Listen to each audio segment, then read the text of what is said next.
चलो देखते हैं. A 32-year-old female present to clinic with complaints of fatigue, pallor, and exertional dyspnea for the past 3 months. She also reported brittle nails and difficulty concentrating. Her dietary history reveals preference for vegetarian diet with minimal consumption of iron-rich foods. Lab investigations are as follows. पढ़ो बेटा lab investigations क्या क्या. Hemoglobin is कम है, ज़्यादा है, क्या है, कितना कम है. हीमोग्लोबिन इज एप्रिशिएबली लो बेटा, हीमोग्लोबिन कम है. और पढ़ो मीन कॉर्पस्कुलर वॉल्यूम, बेटा ये भी कम है. Then serum ferritin, serum ferritin ये भी कम है. सीरम आयरन सी कितना है, नॉर्मल बेटा इतना होता. रेफरेंस रेंजेस, बेटा जो रेफरेंस रेंजेस यहाँ पे आपको दी जा रही हैं, please remember one thing, these vary demography to demography, region to region, gender to gender, and जिसे कहना चाहिए इवन पर्सन टू पर्सन. इसलिए this is not a hard and fast thing कि इतने में ही आएगा तो ही नॉर्मल है. कितने लोग हैं यहाँ से दिल्ली एनसीआर से, ठीक है बेटा, तुम दोनों का और मेरा, इवन तू भी बॉम्बे, ठीक, we are from a highly polluted city. आप थोड़ा कम, अपन तीनों थोड़ा ज़्यादा. हमारा हीमोग्लोबिन लेवल बेटा जो नॉर्मल होगा ना, वो आप लोगों से थोड़ा डिफरेंट पैरामीटर पे कैलकुलेट होगा, थोड़ा सा डिफरेंट. जैसे मान लो अगर हम तीनों का हीमोग्लोबिन 14.5 भी आ रहा है ना, even that would also be considered normal. हालांकि ये थोड़ा सा कम है, 16 से थोड़ा सा कम है, लेकिन हम ऐसे एनवायरनमेंट में रहते हैं in Delhi NCR where there is high amount of lead in air, high dust particles. ठीक है, जो लोग यहाँ से त्रिपुरा से नेटिव हैं बेटा, उनमें अगर 16 से कम है तो उनका लो माना जाता है for man. So this is what I mean to say कि region to region, demography to demography vary करता है. तो इस रेंज को हार्ड एंड फास्ट मत मानिएगा. Then total iron binding capacity कितना है, 450 माइक्रोग्राम पर डेसीलीटर, जो कि बढ़ा हुआ है. क्या है, बढ़ा हुआ है.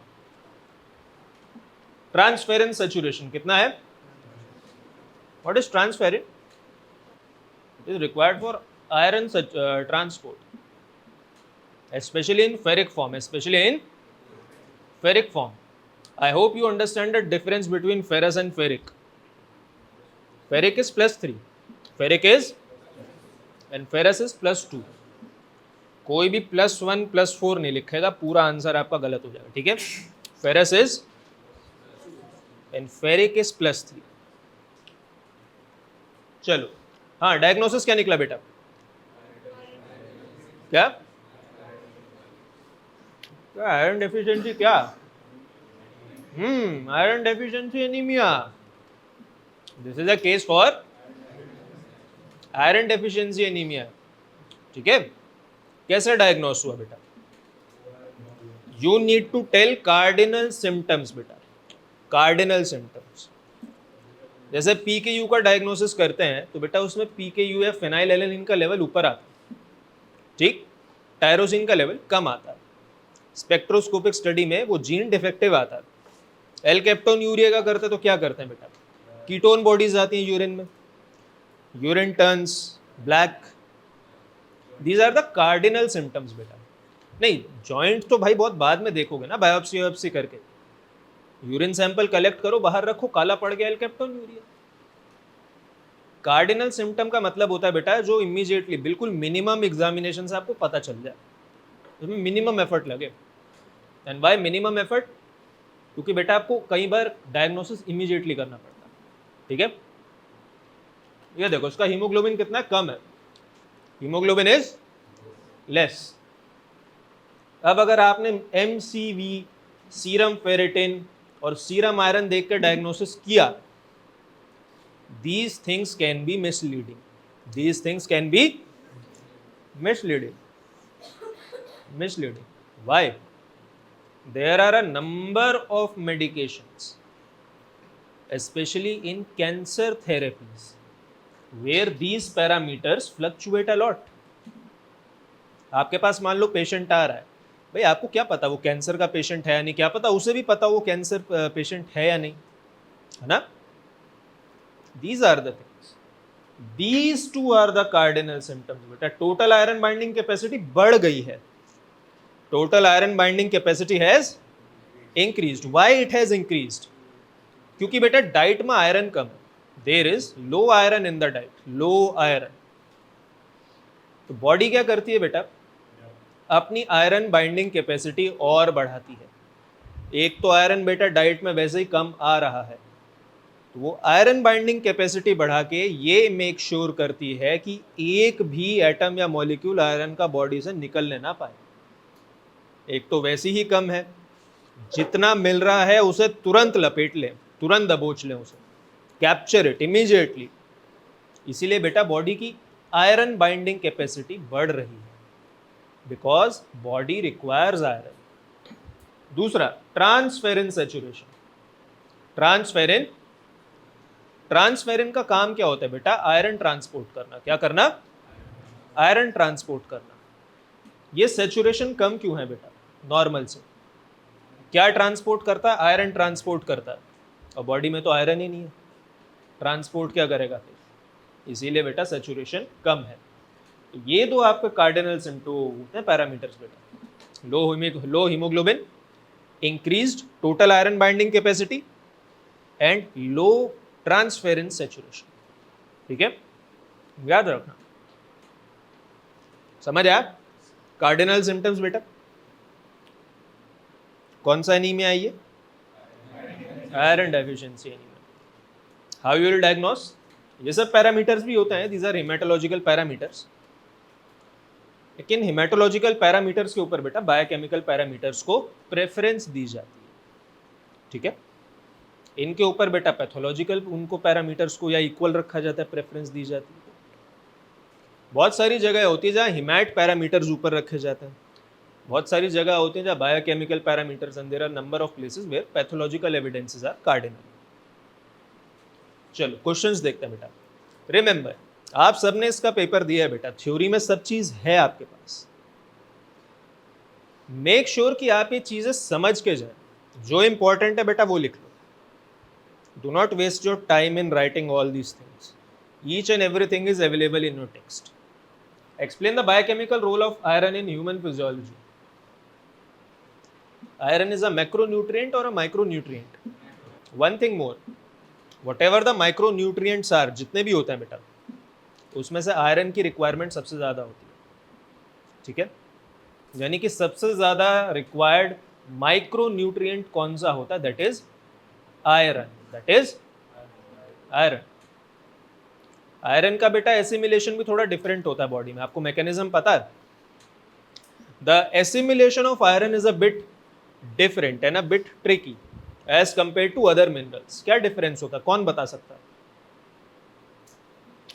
It is called mucosal block theory. नाम सुना है? इसे रिकैपिचुलेट करवाता है आपको, म्यूकोसल ब्लॉक थ्योरी क्या होती है। लेट अस सपोज मैंने डाइट में सोडियम लिया। क्या लिया? सोडियम। बेटा सोडियम या कोई भी मिनरल होता है, लेट से कैल्शियम, फॉस्फोरस, बेटा बॉडी की टेंडेंसी होती है वो जितना अंदर जा रहा है ना, बॉडी कंप्लीटली एब्जॉर्ब। ठीक, जितना भी जा रहा है सारा का सारा बॉडी उसे एब्जॉर्ब कर लेगी, जो भी मिनरल है। अब मान लो फॉस्फोरस सोडियम की रिक्वायरमेंट मेरी पूरी हो गई है, उसके बाद भी I have some stores left of sodium and phosphorus, तो बेटा बॉडी उसे यूरिन में, फीसिस में एक्सक्रीट कर देगी। ओके, आयरन में ऐसा नहीं होता बेटा। आयरन में there are specific stores already stored in the liver and bone marrow and other body tissues. ठीक, 3 से 4 दिन या 1 हफ्ते के स्टोर्स होते हैं बेटा हमारे पास। अब जैसे ही वो स्टोर्स थोड़े से, वो रिजर्व थोड़ा सा बेटा कम होता है ना, बॉडी क्या करती है, इंटेस्टाइन से उतना इक्विवेलेंट आयरन एब्जॉर्ब कर लेती है। हो सकता है आयरन हम उससे बहुत ज्यादा ले रहे हों, लेकिन वो पूरा एब्जॉर्ब नहीं होगा, सिर्फ उतना ही एब्जॉर्ब होगा बेटा इंटेस्टाइन से जितने में हमारे वो स्टोर्स रिप्लेनिश हो जाए, वापस कंप्लीट हो जाए। उसके बाद जितना भी होगा that all will be excreted in faeces, वो एब्जॉर्ब नहीं होगा। So that is called mucosal block theory. तो बेटा इसलिए आयरन का एब्जॉर्प्शन का मैकेनिज्म इज वेरी स्पेशल। ठीक है, चलो इधर देखते हैं। This is just a brief overview, पूरा एक्सप्लेनेशन नहीं है। The whole explanation requires a separate class. Iron हो गया ना वैसे आपका, हो गया ना? ठीक है। Haemoglobin and myoglobin synthesis natural. Iron का बेटा सबसे पहला काम कहाँ होता है? Haemoglobin and myoglobin synthesis. Haemoglobin and myoglobin synthesis. Which has the more oxygen binding capacity, haemoglobin और मायोग्लोबिन? अरे myoglobin. Myoglobin can pick oxygen at very low partial pressures also. Haemoglobin नहीं कर पाएगा। तभी तो बेटा मसल को ऑक्सीजन जैसे चाहिए होती है, अगर मायोग्लोबिन की वो बाइंडिंग कैपेसिटी कम होगी तो बेटा वो हीमोग्लोबिन से ऑक्सीजन पिक कैसे करेगा? मसल को तो फाइनली वो चाहिए, अगर उसकी बाइंडिंग कैपेसिटी कम होगी तो मसल तो स्टार्व कर जाएगी। Then electron transport chain. Iron is a key element in cytochrome. Cytochrome पढ़ा है ना ईटीएस में बेटा? Cytochrome B, cytochrome C, cytochrome C1, A1, A3 होता है ना ईटीएस में। उन सब में बेटा आयरन होता है। क्या होता है? आयरन। तो बेटा आयरन वहां भी लगता है। Then enzyme function. Iron serve as cofactor for enzyme such as catalase. कहां पढ़ा था ये कैटालेज? कहां? पिछली क्लास में आया था Tripathi. Catalase in the class of protein targeting and sorting. Catalase कहाँ होता है? पेरोक्सीजोम्स। पेरोक्सीजोम याद है? पेरोक्सीजोम पे जो प्रोटीन जा रहा होता है उसमें क्या टैग लगता है? PTS1, PTS2। तो बेटा जब कैटालेज एंजाइम सिंथेसिस हो रहा होगा उसे पेरोक्सीजोम की तरफ जाना है, जाना है नहीं जाना? तो बेटा पेरोक्सीजोम की तरफ अगर जाना है तो कैटालेज पे क्या टैग लगेगा? PTS1। याद आया? कैटालेज का काम क्या होता है? कैटालेज का काम होता है it destroys reactive oxygen species. It destroys reactive oxygen species which cause free radical oxidation और डैमेज टू सेल। ठीक। अब बेटा ये फ्री रेडिकल्स बनते कहाँ हैं? ये सेल के अंदर ही बनते हैं। कहाँ बनते हैं पता है? माइटोकॉन्ड्रिया। कहाँ? Mitochondria. Why in mitochondria? Because mitochondria is not a perfect oxidation site बेटा, उसके अपने भी लैब्स होते हैं।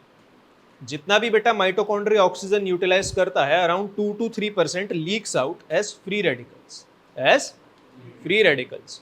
अब हमारे पास विटामिन सी होता है, विटामिन ई होता है, विटामिन के होता है, even vitamin A also acts as mild antioxidant.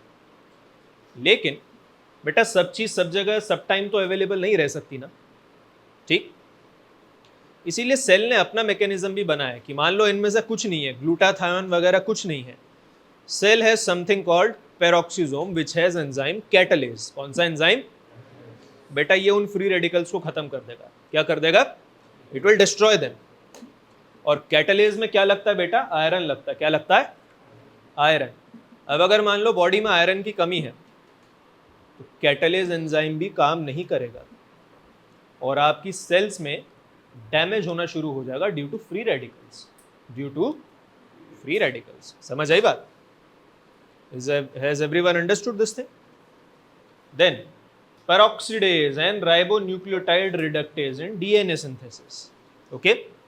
Then iron sulfur clusters. These clusters participate in redox reaction and electron transfer within metabolic pathways. Best example बेटा इसका photosynthesis में होता, पड़ता है ना, फेरोडॉक्सिन।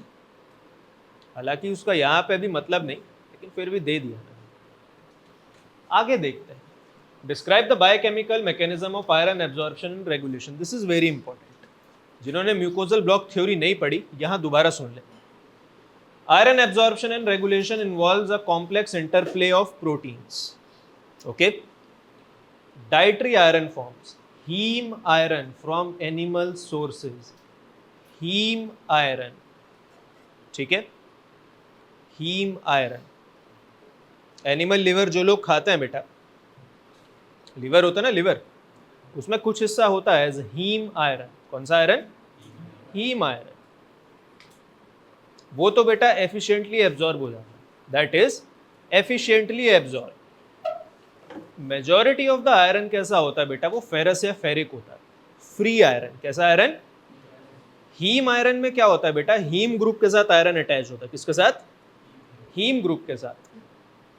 लेकिन अगर आप मान लीजिए लोहे के बर्तन में या लोहे के पतीले में खाना बनाएंगे तो खाने में फ्री आयरन आएगा। क्या आएगा? आप मान लीजिए मेस की दाल बना रहे बेटा, आयरन मतलब लोहे के पतीले में, तो आप उसके साथ कुक करेंगे तो कुछ आयरन बेटा उसमें आ जाएगा, that is free iron in elemental form. Heme iron कौन सा होता है बेटा? जो जैसे लिवर वगैरह में स्टोर्ड होता है हीम ग्रुप के साथ, प्रोस्थेटिक ग्रुप के साथ। हीम आयरन तो आराम से एब्जॉर्ब हो जाएगा, फ्री आयरन नहीं होगा। देखते हैं क्यों। While non-heme iron from plant sources require reduction. Remember, जो elemental iron होता है, the elemental form, it is always present in ferric form. in ferric form. कौन सी फॉर्म? अब कौन बता सकता है आयरन एब्जॉर्प्शन कहां से शुरू होता है? किसने आयरन ढंग से पढ़ा है? बोलो। देखो मैंने आप लोगों को क्या बताया, आयरन एब्जॉर्प्शन स्टार्ट्स फ्रॉम, अच्छा, elemental iron is present in which form? Ferric form. कौन सी? अब जब मान लो हम ये खाना खाते हैं, ये सबसे पहले ईसोफेगस से होकर कहाँ जाता है? स्टमक। स्टमक में बेटा एक चीज होती है, क्या होता है? HCl। Yes, HCl reduces, please pay attention, please pay all your attention here. HCl reduces ferric form to ferrous form. कौन सी form? HCl reduces, remember, ferric form to ferrous form. Why this reduction is required बेटा?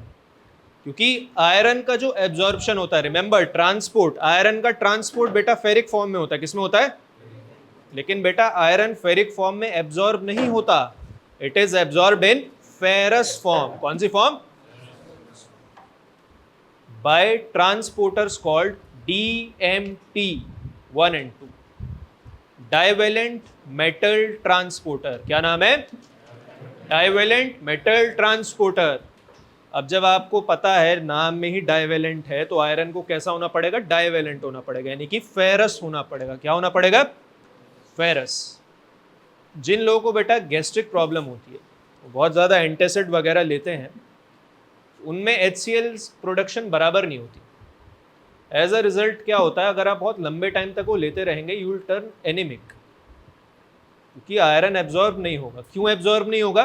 Because there is no conversion of ferric form to ferrous form. Your good friend, your classmate, बेटा उसे थोड़ा gastric की problem है ना बेटा, आप उसकी शक्ल देखिएगा, बहुत पेल हो गई है वो लड़की, शी इज टर्न्ड वेरी पेल। मैं उससे लास्ट टाइम जब मिला था ना, नेक्स्ट डे जब वो आई थी in class, she turn very पेल। अभी का तो पता नहीं, अगर आप देखेंगे, अगर किसी ने देखा हो तो आपको दिखेगा बेटा वो एनीमिक, एकदम एनीमिक लगती है वो, ऐसे खून ही नहीं है अंदर, ठीक है। इसी बहाने आप चाहे तो उनका हालचाल भी पूछ सकते हैं, after all she is your classmate. चलो आगे देखते हैं बेटा, समझ आया? आयरन एब्जॉर्प्शन टेक्निकली कहाँ से स्टार्ट होता है बेटा? स्टमक से, by conversion of elemental iron from ferric form to ferrous form. Then storage and export. Iron is stored as ferritin, or exported via ferroportin, regulated by hepcidin. किसने नाम सुना हेप्साइडिन का? किसी ने सुना हेप्साइडिन का नाम? चलो आज बताते हैं। Into circulation. Then plasma transport. Iron binds to transferrin. जितना आयरन बेटा ट्रांसफेरिन से बाइंड होगा ना, उतना ज्यादा ट्रांसफेरिन सेचुरेशन होगा। ज्यादा आयरन है तो ज्यादा सेचुरेशन होगा, कम आयरन है तो कम सेचुरेशन होगा। अपना केस क्या है बेटा? एनीमिया का है। कौन सा है? एनीमिया। इसलिए बेटा यहाँ आयरन कम है, that is why the transferrin saturation was less. कितना था? अराउंड 7% था, which was well below normal. Hepcidin produced by liver is key regulatory hormone that degrades ferroportin thereby reducing iron export and absorption. हेप्साइडिन बेटा hormone होता है, क्या होता है? Hormone होता है। जितना ज़्यादा बेटा हेप्साइडिन का प्रोडक्शन होगा, आयरन एब्जॉर्प्शन उतना कम होगा, और जितना हेप्साइडिन का लेवल बेटा कम होगा, आयरन एब्जॉर्प्शन उतना ज़्यादा होगा। इस चीज़ को याद रखिएगा। Explain biochemical basis of lab finding in this patient. चलो देखते हैं lab findings. Low haemoglobin and MCV, microcytic anaemia सबसे कॉमन होता है, ठीक है। आयरन डेफिशिएंसी एनीमिया में क्या होता है बेटा? माइक्रोसाइटिक, छोटा होता है। हाइपोक्रोमिक, क्योंकि बेटा haemoglobin synthesis is less, anaemia, ठीक है। Inadequate iron supply impairs haemoglobin synthesis leading to smaller pale RBCs, smaller pale RBCs due to less haemoglobin synthesis, less haemoglobin synthesis. Bone marrow को क्या चाहिए बेटा? आयरन चाहिए for haemoglobin synthesis. If iron is in short supply, there will be short supply of RBCs और you can say haemoglobin. Therefore जो बेटा RBCs बन रही हैं उनमें हीमोग्लोबिन कम होगा, इसीलिए उनका कलर पेल होगा। क्या होगा? पेल। किसी ने डायग्नोस किया बेटा हिमैट में एनीमिया का केस? कोई है एनीमिक आप में से? कोई नहीं है। देखिए बेटा पेल आरबीसीज। आप लोगों में से कितने लोग बेटा हिमैट में वो फोटोज लेते हो? लेते हो? माइक्रोस्कोप की अच्छे से फोकस होती है अगर है बेटा, उनको लेना। अभी नहीं ले हो तो अब तो शायद दोबारा वापस स्टार्ट हो रहा होगा ना। Please keep a good catalogue of that. ये आगे चल के ना सिर्फ आपके मेडिकल करियर में काम आएगा, एग्जाम टाइम में भी बहुत हेल्प करेगा बेटा। क्योंकि जैसे डीएलसी या टीएलसी होता है ना, देखना 90% बच्चों को पता होगा what is DLC and what is TLC, उनको करना भी आता होगा, लेकिन उनको ये नहीं पता होगा कि डीएलसी में करते क्या, टीएलसी में करते क्या। वो टीएलसी में बेटा डीएलसी लिखाते हैं और वो पूरा जीरो मिलता है, इसको याद रखना। Then low serum ferritin, decrease ferritin reflects depleted iron stores. Ferritin का काम क्या होता है बेटा? हाँ, अब जब आपके पास आयरन ही नहीं है बॉडी में, then there will be low ferritin, क्योंकि what is the function of ferritin? To store iron, to store iron. अब आपका तो गोदाम ही खाली पड़ा आयरन का, तो फेरेटिन का क्या काम? That will be degraded. This implies ferritin का लेवल क्यों कम हो रहा है, ठीक है। Then low serum iron and transparent saturation indicates reduce circulating iron availability. Transferrin में क्या होता है बेटा? आयरन लोड होता है। क्या होता है? आयरन लोड होता है, तब जाके वो ट्रांसपोर्ट होता है। और किस फॉर्म में होता है? किस फॉर्म में होता है? Yes, ferric. सिर्फ एब्जॉर्प्शन बेटा फेरस फॉर्म में होता है। किस फॉर्म में? फेरस फॉर्म में। एक बार इंटेस्टाइन से बेटा एब्जॉर्ब हो गया ना फेरस फॉर्म में, उसके बाद बाकी सारे काम फेरिक फॉर्म में होंगे। ट्रांसपोर्ट से लेकर स्टोरेज से लेकर सब चीज याद रखना। Then increase TIBC. What is TIBC? Total iron binding capacity बढ़ गई थी ना, याद होगा। क्यों बढ़ रही है? देखो, the liver increases transferrin synthesis to enhance iron binding capacity in response to iron deficiency, in response to iron deficiency. जैसे आपका ब्लड ग्लूकोज लेवल गिरने लगता है, जैसे ब्लड ग्लूकोज लेवल आपका गिरने लगता है तो बॉडी क्या करती है? ग्लाइकोजन बहुत तेजी से तोड़ना शुरू करती है ना, ग्लूकोनियोजेनेसिस बहुत तेज कर देती है। सिमिलरली जैसे ही आपका आयरन कंटेंट बेटा गिरने लगता है ना डाइट में, बॉडी क्या करती है? ट्रांसफेरिन का प्रोडक्शन बहुत ज़्यादा बढ़ा देती है, फेरेटिन का प्रोडक्शन बहुत ज़्यादा बढ़ा देती है, ताकि डाइट में बेटा जितना भी आयरन आ रहा है जस्ट कैप्चर इट, एक भी एटम बेटा खाली ना जा पाए, कैप्चर ईच एंड एवरीथिंग, क्योंकि body requires each and every atom of iron right now anaemia के केस में। इसलिए आयरन बाइंडिंग कैपेसिटी बहुत ज़्यादा बढ़ जाती है। जैसे मानो ये रूम है, ये 50 स्टूडेंट्स के लिए इनफ है, ठीक। मैं इसमें एक और कमरा जोड़ दूं तो बेटा आपको कुछ फर्क पड़ेगा? कोई फर्क नहीं पड़ेगा बेटा। आप इतने में भी आराम से बैठे हो और एक कमरा जुड़ जाएगा इसी लेंथ का, तो उसमें भी कोई फर्क नहीं पड़ेगा अनटिल एंड अनलेस 50 स्टूडेंट और ना आ जाए, तब तक उसका यूटिलाइजेशन नहीं होगा। Similar thing is happening here. Until and unless बेटा आयरन का अमाउंट डाइट में इंक्रीज नहीं होगा, बॉडी क्या कर सकती है, सिर्फ आयरन बाइंडिंग कैपेसिटी बढ़ा सकती है और कुछ नहीं कर सकती। Okay, then what is the significance of hepcidin in iron deficiency anaemia? ये नया है बेटा, इसे नोट कर लेना, ये मिलेगा नहीं आसानी से। Hepcidin is a peptide hormone that regulates systemic iron homeostasis. Hormone है बेटा और पेप्टाइड हार्मोन है। कैसा हार्मोन है? यानी कि प्रोटीनेशियस हार्मोन है। It regulates systemic iron homeostasis.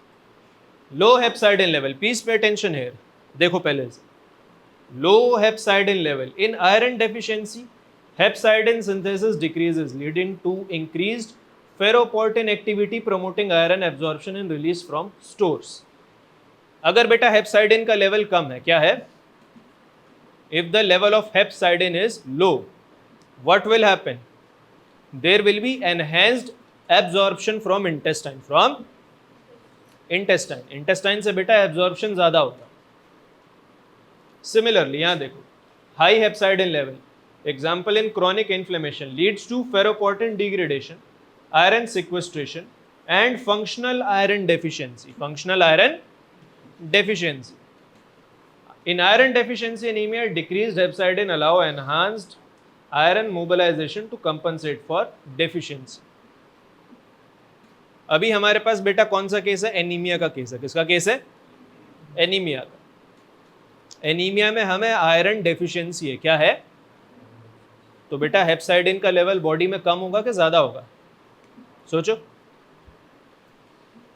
What will be the effect on hepcidin level बेटा, कम होगा, ज्यादा होगा, नॉर्मल हो, क्या होगा, यस कम होगा, क्योंकि जितना कम बेटा हेप्साइडिन का लेवल होगा, बॉडी उतना ज्यादा एब्जॉर्ब और ट्रांसपोर्ट करेगी आयरन।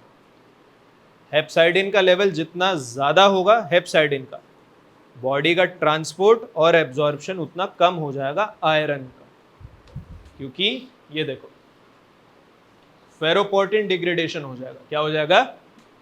फेरोपोर्टिन डिग्रेडेशन। ओके, हेप्साइडिन ज्यादा तो ferroportin would be degraded, hepcidin low, ferroportin would be promoted.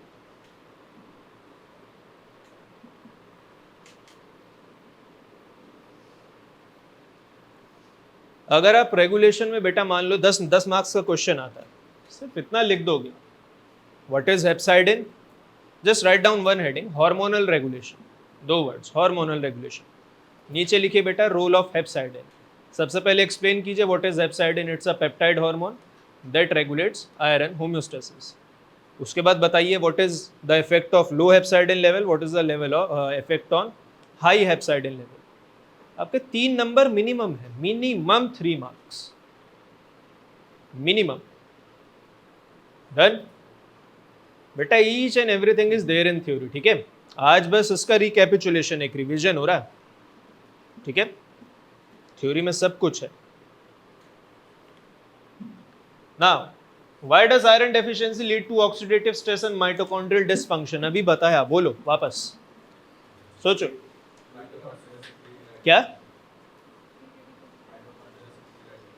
हाँ, फिर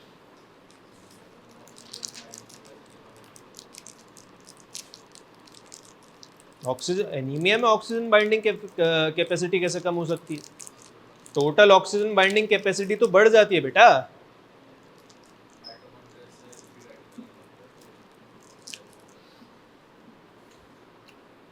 ठीक है, इतनी बात ठीक है, आगे दिस मच इज ओके। अभी एक्सप्लेन किया था मैंने जस्ट। बेटा ये घसीटा मारने से नहीं होगा, इसको समझो, मैं वही तो कह रहा हूं। Make sure you understand. लिखने से कुछ नहीं होगा बेटा, बस रद्दी बनेगी। यस, आयरन बेटा किस एंजाइम में रिक्वायर्ड था? In the synthesis of catalase. कौन सा एंजाइम? कैटालेज। कैटालेज का क्या रोल था बेटा? It was a antioxidant, it was antioxidant. मैंने आपको बताया था ना, vitamin E, vitamin C, vitamin A, K, even to some extent uric acid also, बहुत माइल्डली, लेकिन यूरिक एसिड भी एक एंटीऑक्सीडेंट होता है, बहुत माइल्ड। लेकिन कई बार ऐसा होता है बेटा, सब चीज सब जगह सब टाइम पे अवेलेबल नहीं होती, ठीक है। उस केस में body has developed a protective mechanism in the form of peroxisomes, in the form of, जिसमें बेटा कैटालेज होता है। क्या होता है? जहां फ्री रेडिकल दिखा बेटा, कैटालेज उसे खत्म कर देगा, ठीक है। And for proper functioning of catalase iron is required. What is required? Iron. Iron is critical component of cytochromes and iron sulfur cluster in ETS. Iron deficiency impair ATP production leading to mitochondrial dysfunction. इतना तो समझ आता। मान लो cytochrome C नहीं बना तो बेटा ETS में तो ब्लॉक आ जाएगा ना। साइटोक्रोम A1 नहीं बना, ETS में ब्लॉक आ गया due to deficiency of iron, ठीक। तो बेटा ATP जनरेट नहीं होगी। माइटोकॉन्ड्रिया में एटीपी किससे जनरेट होती है? दो चीजों से होती है। क्या? सॉरी ईटीएस में एटीपी किससे जनरेट होती है? सॉरी,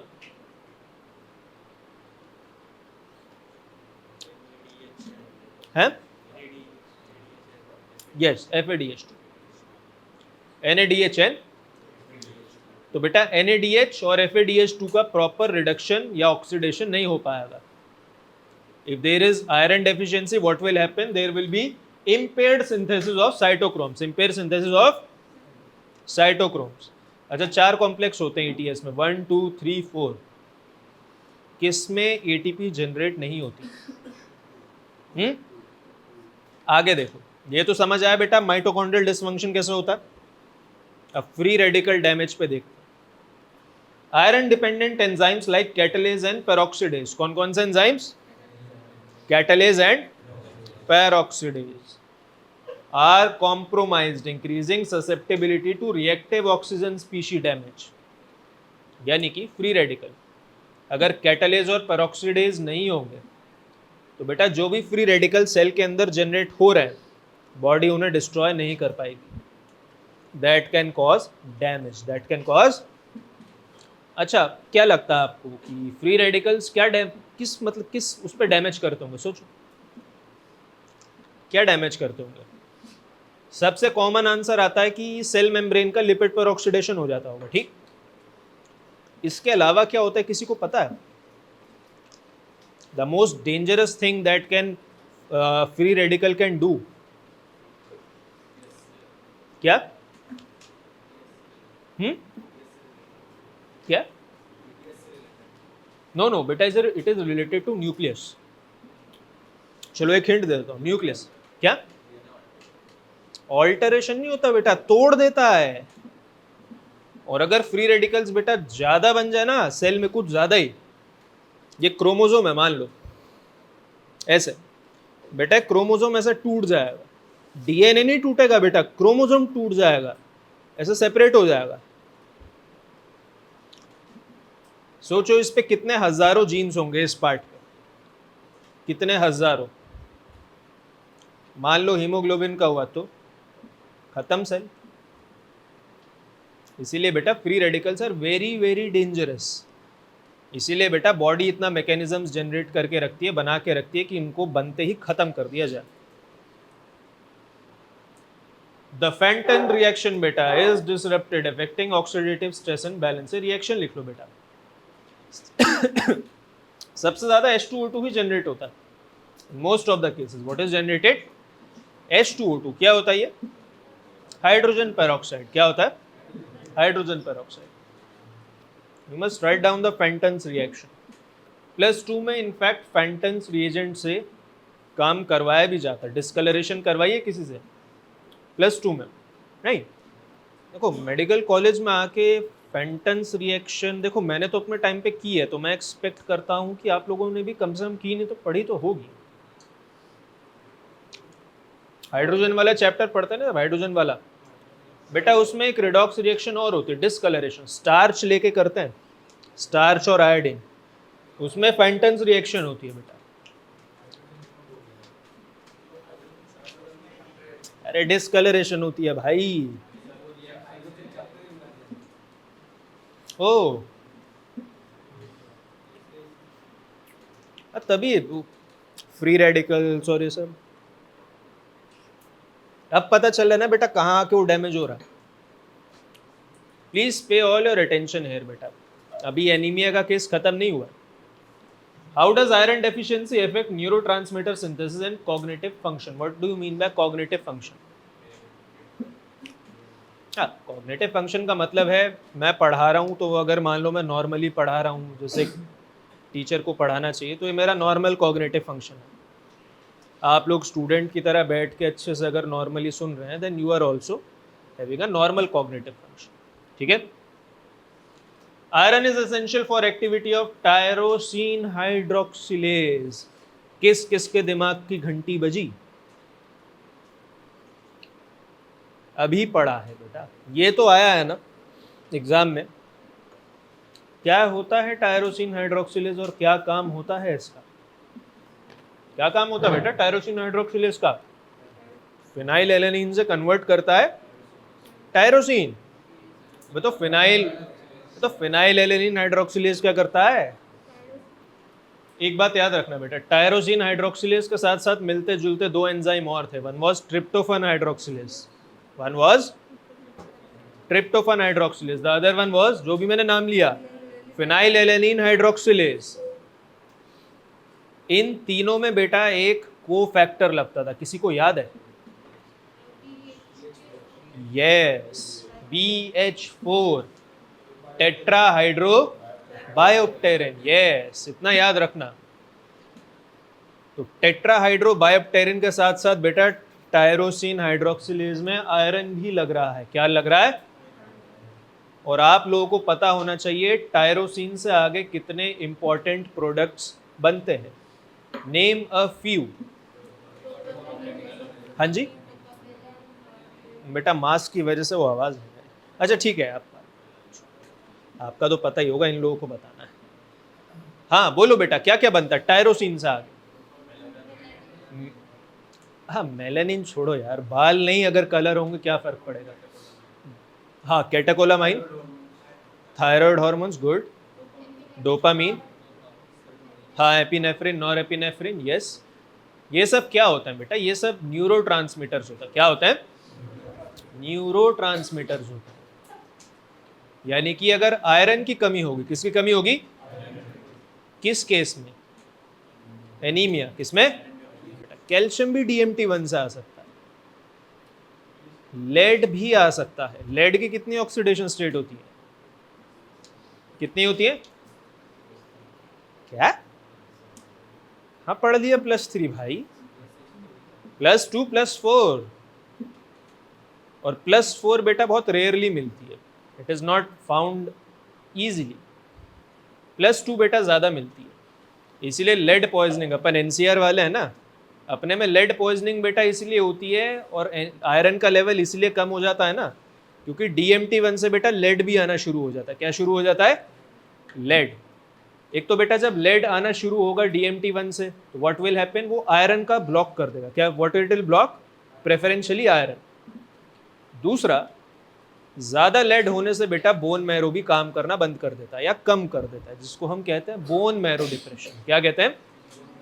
तो ये भी चीज याद रखो। इसलिए high lead content is very very dangerous. Kidney पे इफेक्ट तो बेटा बाद में आता, पहला इफेक्ट बेटा बोन मैरो पे आता और आयरन एब्जॉर्प्शन पे आता। तो जितने भी डाइवेलेंट आयंस होते हैं ना, कौन से डाइवेलेंट, वो सब बेटा DMT1 से आ सकते हैं, इंक्लूडिंग फेरस आयरन। सिर्फ फेरस बेटा, फेरिक नहीं। ठीक है। Then vitamin C ascorbic acid enhances non heme iron absorption by reducing ferric form to ferrous, forming soluble iron ascorbate complexes। तो जिनमें बेटा आयरन की कमी होती है उनको विटामिन C दिया जाता है। क्या दिया जाता है? Because vitamin C can reduce ferric form of dietary iron into ferrous form, which can be easily absorbed by intestine, preferentially duodenum and upper part of jejunum. Why these two only? क्योंकि DMT1 which transporter, DMT1 divalent metal transporter are present in these location. समझ आया? Because iron deficiency anemia is the most common case you will find. Community medicine में बेटा जब गांव में जाओगे ना पोस्टिंग पे, तो वहाँ पे चेक करवाते हैं कि देखो एनीमिक है नहीं है क्या है, तो सप्लीमेंटेशन दी जाती है बेटा। तो सप्लीमेंटेशन भी याद रखना, the best one is vitamin C. कुछ नहीं तो विटामिन सी की टैबलेट तो रखना यार, ये लो टॉफ़ी है, दे देना किसी बच्चे को, खा लो। कोई प्रेग्नेंट वुमेन है,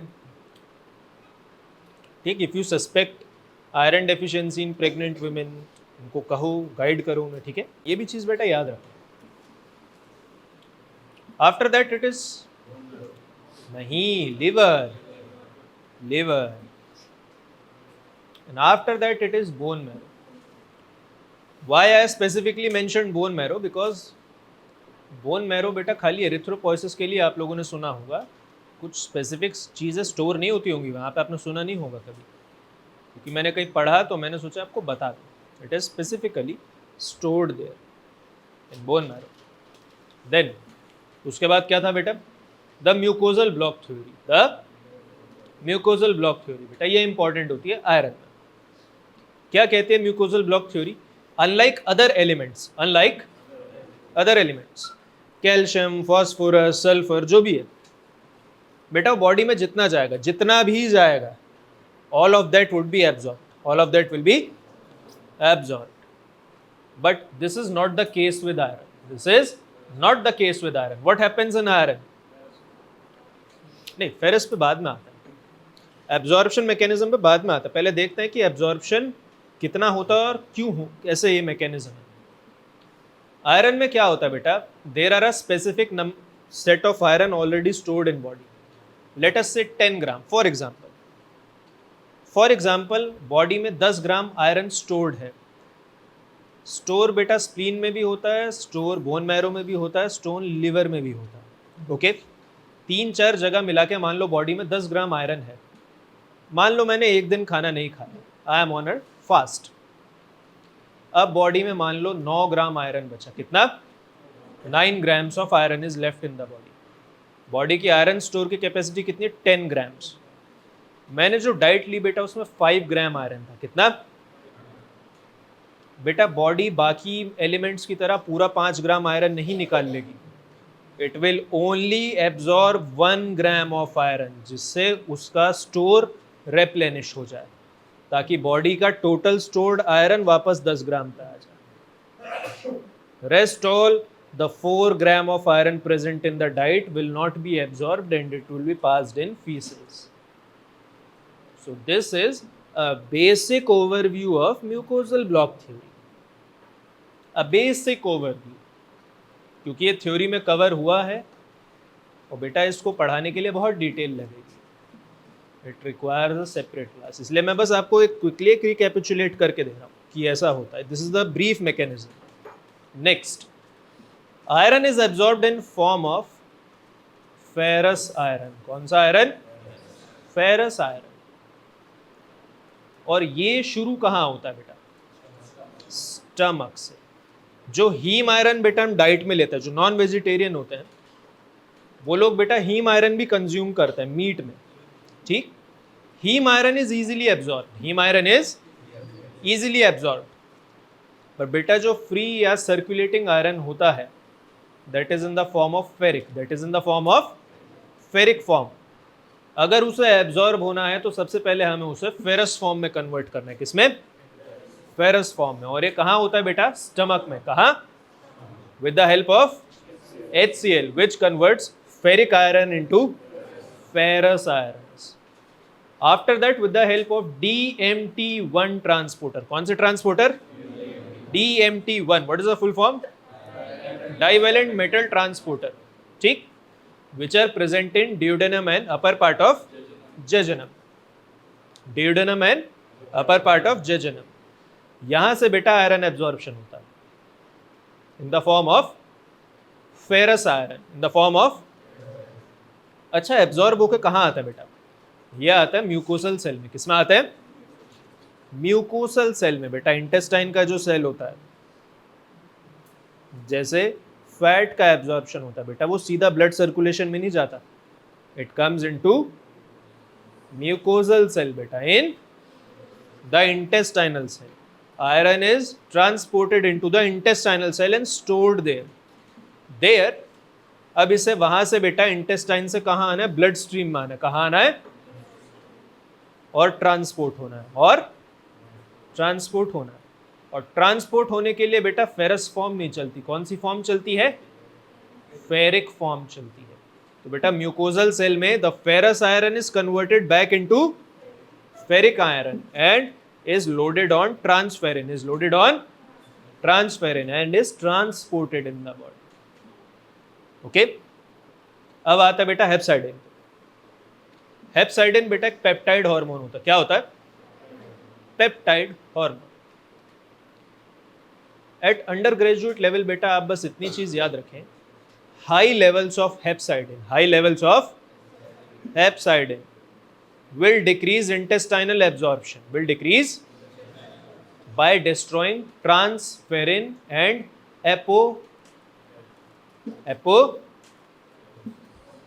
ferroportin and ferroportin. ठीक है, जिससे बेटा इंटेस्टाइन से ट्रांसपोर्ट या एब्जॉर्प्शन कम हो जाएगा या बंद हो जाएगा. दूसरा, अगर मान लो हेप्साइडिन का लेवल कम है, क्या है? कम है, that will enhance synthesis of transferrin, apoferroportin and ferroportin, which will increase intestinal absorption. तो ये बेटा हेप्साइडिन का रोल होता है. उसके बाद आयरन किन किन एंजाइम्स में काम आता है बेटा? नंबर 1 इज कौन सा?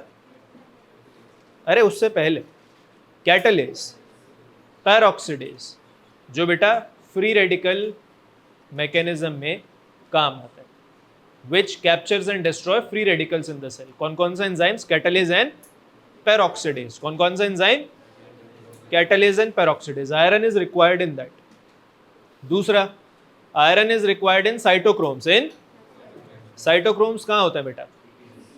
हाँ, इन माइटोकॉन्ड्रिया, इन ETS, ताकि ATP जनरेट होती रहे बेटा, NADH और FADH2 से. उसके बाद कैटालेज एंजाइम हो गया, ETS हो गया, देन टायरोसिन हाइड्रोक्सिलेज. कौन सा एंजाइम? Hampering tyrosine metabolism. अब बेटा जब टायरोसिन मेटाबॉलिज्म हैम्पर होगा तो क्या होगा? जितने प्रोडक्ट टायरोसिन से बनेंगे वो भी कम ज्यादा मिलेंगे, हमें एप्रोप्रिएट नहीं मिलेंगे. तो what are the products that are derived from tyrosine बेटा? चलो बाल ही रंग लेता है पहले, मेलानिन. ठीक. दूसरा डोपामाइन, सीरोटोनिन और केटोकोलामाइन. क्या? Thyroid hormone. हाँ, ट्रिप्टोफन से बेटा नायासिन बनता है, और नायासिन से ट्रिप्टोफन में होता है ना कार्सिनोइड सिंड्रोम, उससे भी होता है बेटा सीरोटोनिन सिंथेसिस, वहां पे जाने लग जाता है. कार्सिनोइड सिंड्रोम आया था ना बेटा आपके एग्जाम में, रिमेंबर दैट. उसके बाद और क्या था? फेंटन्स रिएक्शन बेटा सबने लिखी ना. न्यूरोट्रांसमीटर हो गया, और क्या बचा? ठीक है, न्यूरोट्रांसमीटर हो गया है. हाँ, आयरन सप्लीमेंटेशन में बेटा विटामिन सी क्यों देते हैं? Why do we give vitamin C in iron supplementation? To reduce the dietary iron from ferric form to ferrous form. कई बार ऐसा होता है ना बेटा, लोहे के बर्तन में जैसे देखा होगा, जिनको एनीमिया होता है, पुराने जैसे होते हैं लोग, बड़े बुजुर्ग, किसको लोहे के बर्तन में बना के खाना खिलाओ, तो उससे आयरन तो जाता है शरीर में, but that is in ferric form, that is इन. अब आप लोगों को पता है बेटा फेरिक फॉर्म में आयरन एब्जॉर्ब नहीं होगा, it is absorb in ferrous form. अब आपको कहना चाहिए कि सर HCl भी तो है, HCl क्यों नहीं कन्वर्ट कर रहा? बेटा HCl की भी एक अपनी लिमिटेशन है.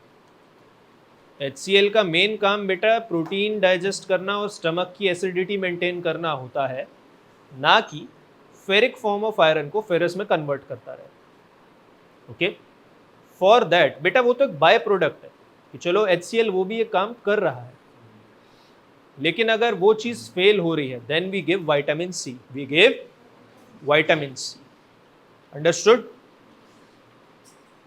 ये बेटा एक इंपॉर्टेंट केस था, क्योंकि ये आपको सबसे ज्यादा मिलेंगे, आपको ओपीडी में जाने की भी जरूरत नहीं।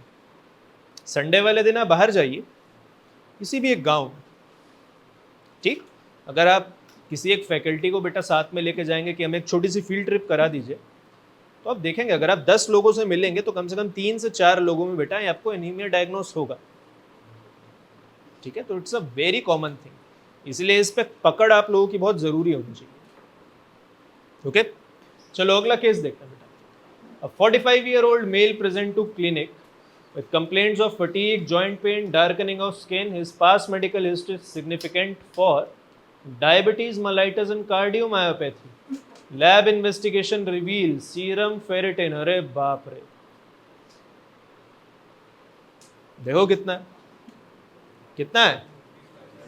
अरे मुझे भी 2 बार देखना पड़ा कि 250 तो नहीं लिखा, इट इज 2500। सीरम आयरन देखो बेटा 250 microgram per decilitre. Then total iron binding capacity, ये कम है देखो, total iron binding capacity is हर्ष, बेटा ध्यान इधर दो, टोटल आयरन बाइंडिंग कैपेसिटी कम है, it is a bit low. Anaemia वाले केस में कितना था बेटा, एनीमिया वाले केस में बढ़ी हुई थी बहुत ज्यादा, यहां पे कम है। ट्रांसफेरिन सैचुरेशन, अरे बाप रे, it is 85%।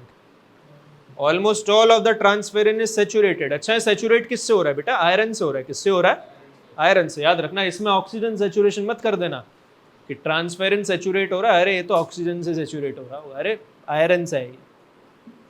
Liver function test, mildly elevated AST and ALT, mildly elevated AST and ALT. पानी पी गया हो जाओ। Mildly elevated AST and ALT. Then genetic testing, homozygous for C2A2Y mutation in the HFE gene. Liver biopsy show iron deposition in hepatocyte with an increased hepatic iron index. Cardiac MRI demonstrate myocardial iron overload. बेटा diagnosis क्या बनना चाहिए, सोचो सोचिए क्या diagnosis बनेगा। It's a very rare disorder, लेकिन इससे क्लिनिकल कंडीशन बनेगी जो आप लोग बहुत देखेंगे यहाँ पे। Who all are from this north east और ईस्ट रीजन, हाथ उठाइए। बेटा आप लोगों को उस कंडीशन के केस बहुत देखने को मिलेंगे, so please pay a good attention है, ठीक है। Those who are from Jharkhand, Chhattisgarh, Orissa, west Bengal and whole of north east, ठीक है, मिलेंगे, देखने को मिलेंगे। क्या इंटरप्रिटेशन हो सकती है, सोचो। टेक 30 सेकेंड्स एंड बेटा this is a case for iron overload. बेटा it's a genetic disorder which causes iron overload in body. क्या होता है, आयरन ओवरलोड। एक टर्म होता है जिसको हम कहते हैं ब्रॉन्ज डायबिटीज, पढ़ा है सत्यनारायण जैसी किताब में भी ये दिया हुआ है बेटा, ब्रॉन्ज डायबिटीज, ठीक है, ब्रॉन्ज डायबिटीज। ये देख लिखा है ना, डायबिटीज मेलाइटस, ब्रॉन्ज डायबिटीज, ये रहा देख, ठीक है। And it is a genetic disorder, it is a, that is why it is a rare condition, it is a rare condition। अब मैं आपको बताता हूं वो क्लिनिकल कंडीशन बेटा जिससे आप इसे कोरिलेट कर सकते हो। ऐसे ही सिम्टम्स आपको एक और चीज में मिलते हैं, पता है किस में और क्यों मैंने इस रीजन का नाम लिया था, thalassaemia. Those who are from this region ना बेटा, उनको पता है कि इस रीजन में थैलेसीमिया बहुत प्रेवलेंट है। Thalassemia is highly prevalent in this region of Jharkhand, Chhattisgarh, Odisha, West Bengal, whole of Northeast, including some parts of Telangana also बेटा। अब थैलेसीमिया के पेशेंट को बेटा क्या चाहिए होता है, कौन बता सकता है? It requires rapid blood transfusion, not rapid, sorry, repeated blood transfusion. कुछ टाइम के बाद होता है ना बेटा, 15 दिन बाद, 1 महीने बाद, डिपेंडिंग ऑन द डिग्री की थैलेसीमिया माइनर है या थैलेसीमिया मेजर है, उसको बेटा बार बार ब्लड ट्रांसफ्यूजन की जरूरत पड़ती है। And when there are rapid blood transfusion, the patient usually suffers from iron overload. From iron overload ऐसे केसेस में क्यों होता पता? आप तो कहेंगे कि सर म्यूकोजल ब्लॉक हो जाना चाहिए था, जितना आयरन बॉडी में होता है उससे ज़्यादा नहीं आना चाहिए था। लेकिन ब्लड ट्रांसफ्यूजन बेटा सीधा आईवी से होता है, आप इंटेस्टाइन से नहीं लेते हो कि जो ब्लॉक हो जाएगा। वो हाई आयरन कंटेंट वाला ब्लड तो बेटा सीधा आईवी से चढ़ रहा है ना, और बार बार चढ़ रहा है। That is increasing the total iron content. Also blood that is stored, जो बेटा ब्लड स्टोर होता है ना, कुछ पैथोलॉजिकल या ब्लड बैंक के रूल्स भी याद रखिएगा। उसे हाई ब्लड प्रेशर के पेशेंट को इमीडिएटली नहीं दिया जाता, क्योंकि उसमें सोडियम और पोटेशियम का कंटेंट ज़्यादा होता है। क्यों होता पता है? Specially in plasma. पता है क्यों होता है? क्योंकि बेटा आरबीसी से श्रिंक हो के सोडियम बेटा नीचे प्लाज्मा में आता है। ज़्यादातर केसेस में बेटा प्लाज्मा चढ़ाता है तो वो किसी का ब्लड प्रेशर बहुत ज़्यादा हो तो बड़ा संभल के चढ़ाया जाता है बेटा। पता चला उसका बीपी 200/120 है, आपने चढ़ा दिया वो 300 हो गया। एसआर और सीनियर फैकल्टी आके आपको पकड़ रही हैं कि भाई ये क्या कर दिया, उनको पेशेंट पार्टी ने पकड़ा हुआ है कि आपने ये क्या कर दिया। ठीक है, तो ये बहुत छोटी छोटी चीज़ें होती हैं, इनका आपको ध्यान रखना है। ये जेनेटिक डिसऑर्डर बेटा ये तो आपको शायद ही आपके मेडिकल करियर में देखने को मिले, लेकिन एक केस मैंने इसलिए रखा है क्योंकि बिल्कुल सेम पैरामीटर्स बेटा आपको जो थैलेसीमिया के पेशेंट होते हैं ना, थैलेसीमिया के जिन या कुछ ऐसे डिसऑर्डर जिनको बार बार ब्लड ट्रांसफ्यूजन की जरूरत होती है, उनमें ये होता है। What is the biochemical basis of iron overload in hereditary haemochromatosis? Haemochromatosis hereditary, it's a genetic disorder. आप चाहे तो इसे हेरिडिटरी हीमोक्रोमैटोसिस का केस ले सकते हैं, लेकिन try to treat it as a case of iron overload due to thalassaemia, repeated blood transfusion in thalassaemia. ठीक है, जो भी क्लिनिकल करेक्शन आएगा ना बेटा वो थैलेसीमिया के पेशेंट में भी वही लगेगा, लेकिन आप रेयर डिसऑर्डर भी देख सकते हैं। It's a good clinical study. अच्छा लगा तो डाल दिया। बाद में मुझे याद आया जब सुबह पीपीटी बन गई that this case can be very well correlated with that thing, क्योंकि आयरन ओवरलोड बेटा उसमें भी होता है। आपको क्या लगता है बाजू वाले कमरे में बैठ के हम क्या मजाक मस्ती करते हैं क्या? अरे नहीं, ये सब चीज़ पे डिस्कस होता है। दीप सर है ना, उन्होंने ये पॉइंट आउट किया था, तो मुझे याद आया कि हाँ उसमें भी होता है। Hereditary haemochromatosis is caused by mutation in HFE gene. ठीक, HFE जीन बहुत रेयर डिसऑर्डर है। अगर आपको आपकी लाइफ में एक केस देखने को मिल गया पूरे मेडिकल करियर में, कंसिडर योरसेल्फ लकी। नॉर्मली ये HFE प्रोटीन रेगुलेट्स हेप्साइडिन, अ की iron regulating hormone. HFE gene क्या रेगुलेट करता है बेटा? हेप्साइडिन। क्या करता है? अब मान लो कि अगर ये जीन डिफेक्टिव है, दिस जीन इज डिफेक्टिव, तो बेटा हेप्साइडिन नहीं बनेगा। क्या नहीं बनेगा? हेप्साइडिन विल नॉट बी फॉर्म्ड। और सोचो अगर हेप्साइडिन का लेवल कम है तो क्या होगा? There would be very high absorption of iron, there would be causing iron overload, causing. Now HFE mutation reduces hepcidin expression leading to uncontrolled ferroportin activity. अब जब हेप्साइडिन का लेवल कम है तो फेरोपोर्टिन की एक्टिविटी और लेवल बहुत ज्यादा होगा, जिससे आयरन का एब्जॉर्प्शन बढ़ जाएगा। ठीक, ferroportin remains open increasing iron absorption from enterocytes. Enterocytes बेटा इंटेस्टाइन के सेल्स होते हैं। ठीक, जैसे ब्लड सेल्स को बेटा एरिथ्रोसाइट कह देते हैं। ठीक, लिवर सेल को बेटा हेपेटोसाइट, मसल सेल्स को क्या बोलते हैं? उसी तरह इंटेस्टाइनल सेल्स को बोल देते हैं एंटेरोसाइट्स। ठीक है, उसका दूसरा नाम होता है बेटा म्यूकोजल सेल। क्या होता है? म्यूकोजल सेल बेटा इंटेस्टाइन में ही होता है। ठीक है, not actually the other name but it is there, जहां से एब्जॉर्प्शन हो रहा है।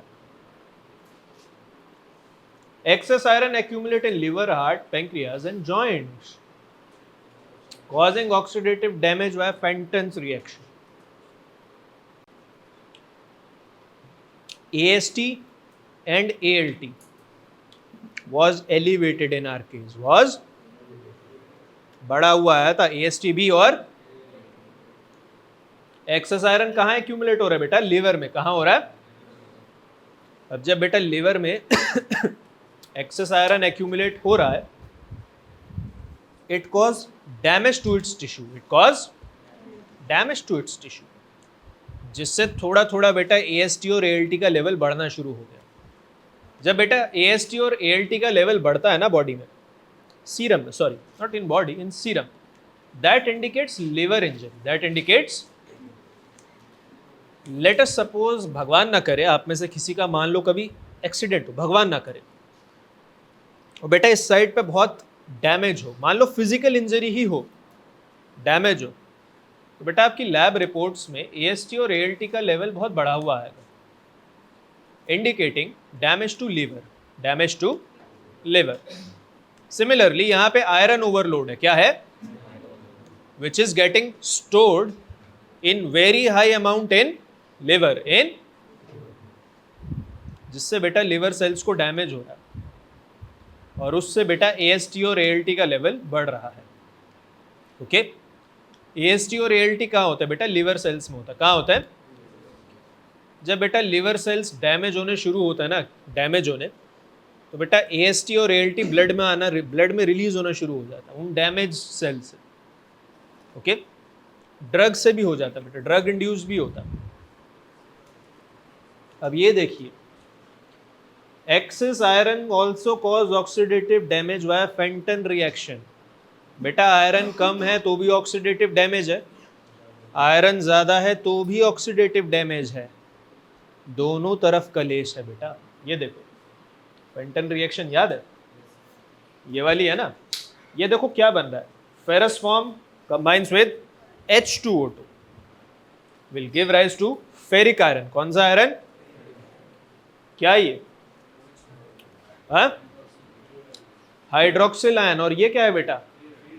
यस, हाइड्रोक्सिल आयन से इतना खतरा नहीं है बेटा, लेकिन ज्यादा फेंटन रिएक्शन चलेगी तो ज्यादा हाइड्रोक्सिल फ्री आयन बनेगा, hydroxyl free radical, hydroxyl causing oxidative stress, causing oxidative stress. Now what is the role of hepcidin in iron metabolism and how it is dysregulated in iron overload? अब यहाँ देखते हैं हेप्साइडिन का role यहाँ भी है। Hepcidin is a negative regulator of iron absorption and release. It binds ferroportin on erythrocytes, macrophages, inducing its degradation. Its degradation. What are macrophages? What are macrophages?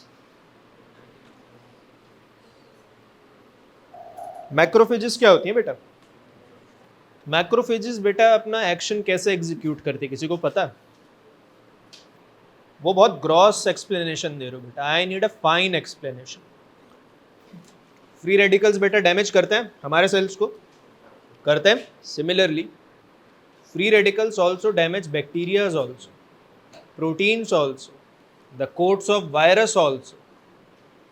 Do you know what macrophages do? Late us से एक bacteria है, ठीक बेटा, macrophage इसके ऊपर आके attach हो जाएगी एंड इट रिलीज और generate high amount of free radicals, high amount of free radicals, killing the bacteria by oxidative stress, killing the bacteria by stress। इसको आगे पढ़ेंगे आप लोग कॉम्प्लीमेंट सिस्टम में, किसमें? लेकिन अभी इसे याद रखना बेटा, macrophages also utilise free radicals for therapeutic purposes, body के डिफेंस मैकेनिज्म, ठीक है। तो अगर फ्री रेडिकल्स चाहिए तो बेटा उनको भी आयरन चाहिए, ठीक है। तो यानी कि आयरन डेफिशिएंसी में बेटा कुछ हद तक हमारी इम्यूनिटी भी कॉम्प्रोमाइज होती है, ओके।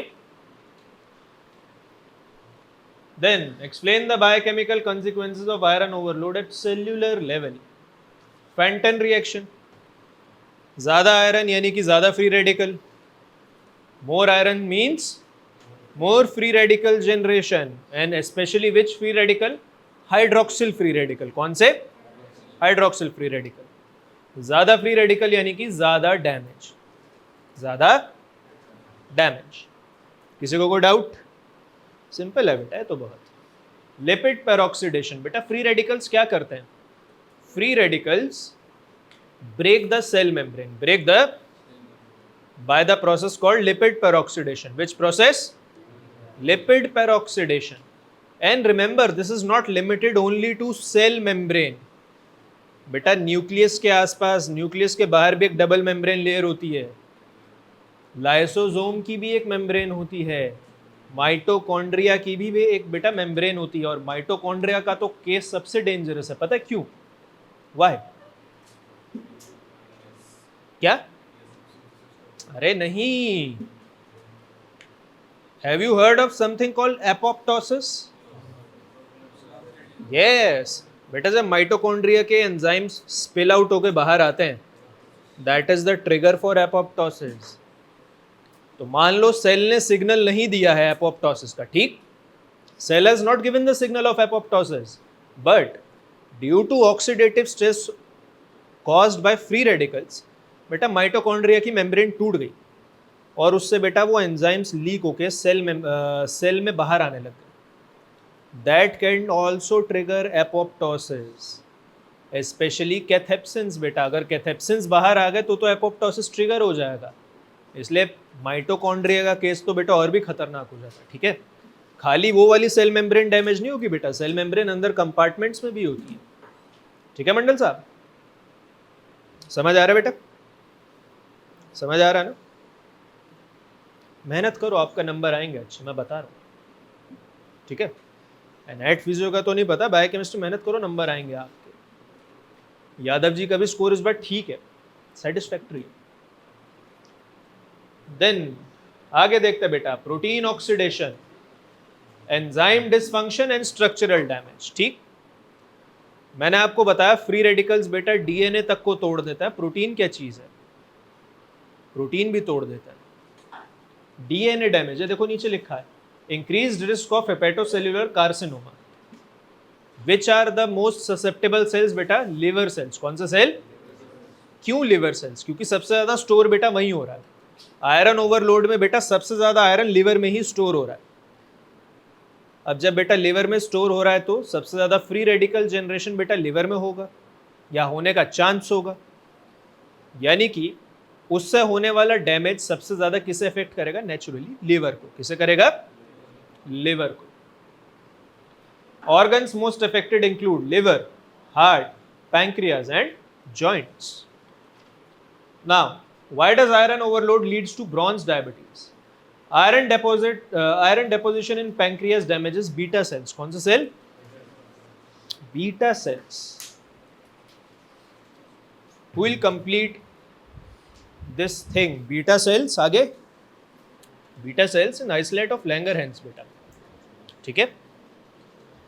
अच्छा, tell me one thing, is pancreas a majorly endocrine gland or an exocrine gland?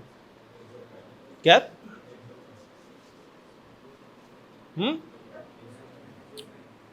Pancreas का बेटा मेजर फंक्शन एंडोक्राइन होता है कि एक्सोक्राइन होता है? कितने लोग कहते हैं बेटा major function is endocrine? They can raise their hand. Who all are saying there the majority function of pancreas is endocrine? कितने लोग कहते हैं वो हाथ उठाएं। अरे ठीक है, क्लासरूम ही तो है यार, ज्यादा से ज्यादा गलत ही तो होगा, इससे ज्यादा क्या होगा? गलती करनी है बेटा क्लासरूम में करो, उधर वाइवा के टाइम मत करना। और कितने लोग बेटा कह रहे हैं कि एक्सोक्राइन होता है? मेजॉरिटी। अरे तू दोनों में, हाँ ऐसे कर रखा है, हाँ मेरा भी गिन लेना भाई, मैं दोनों तरफ से बैटिंग करूंगा। हाँ, कितने लोग कहते हैं बेटा एक्सोक्राइन है? जोर से हाथ उठाइए भाई, ऐसे दिखाई नहीं देता। यस बेटा, majority function is exocrine, is not endocrine. 99% is exocrine बेटा, 1% इज एंडोक्राइन। और देख कलेश सारा सिर्फ उस 1% के लिए। Diabetes, iron deposition in pancreas damages beta cells. कौन सा cell? Beta cell. impairing insulin secretion, impairing insulin secretion. This is almost similar to type 1 diabetes mellitus. कौन सी? Type 1 diabetes mellitus. बेटा वहां पे भी बीटा सेल्स डैमेज हो रहे थे, they were being getting slaughtered by autoimmunity due to, बेटा वहां पे ऑटो इम्यून डिसऑर्डर था टाइप 1 में, याद है? बॉडी एंटीबॉडीज बना रही थी अपने ही बीटा सेल्स के खिलाफ, याद आया? Combined with insulin resistance from liver dysfunction, this leads to diabetes mellitus. The term bronze diabetes refer to combination of. Bronze diabetes क्या होती है ये देखो, पूछ लिया जाता है कभी कभी. This can be asked. Okay. Hyperpigmentation due to melanin and hemosiderin deposition. Bronze का कलर देखा है आपने? ब्रॉन्ज कैसा होता है? सबको एक बेसिक आइडिया है कि ब्रॉन्ज का कलर कैसा होता है, क्योंकि बेटा हीमोसाइड्रिन का डेपोजिशन स्किन में होने लग जाता है ना मेलेनिन के साथ साथ, इसलिए the person has a very bronze like appearance. Appearance कैसी हो जाती है बेटा? ब्रॉन्ज पिगमेंटेड या ब्रॉन्ज लाइक अपीयरेंस हो जाती है. Appearance because there is haemosiderin. कौन सा? Haemosiderin deposition. After that diabetes mellitus from pancreatic iron toxicity. Bronze like appearance तो हो रही है बेटा क्योंकि हीमोसाइड्रिन डिपॉजिट हो रहा है, ठीक. दूसरा, आयरन बेटा बीटा सेल्स को भी डैमेज कर रहा है. किसे डैमेज कर रहा है? ठीक, बीटा सेल्स को डैमेज कर रहा है, and that is inducing diabetes, that is inducing mellitus. Diabetes याद रखना. सो this is clinical symptom of bronze diabetes. of bronze diabetes. bronze diabetes diagnose करने का सबसे बढ़िया तरीका क्या है? bronze like appearance. कैसी होगी?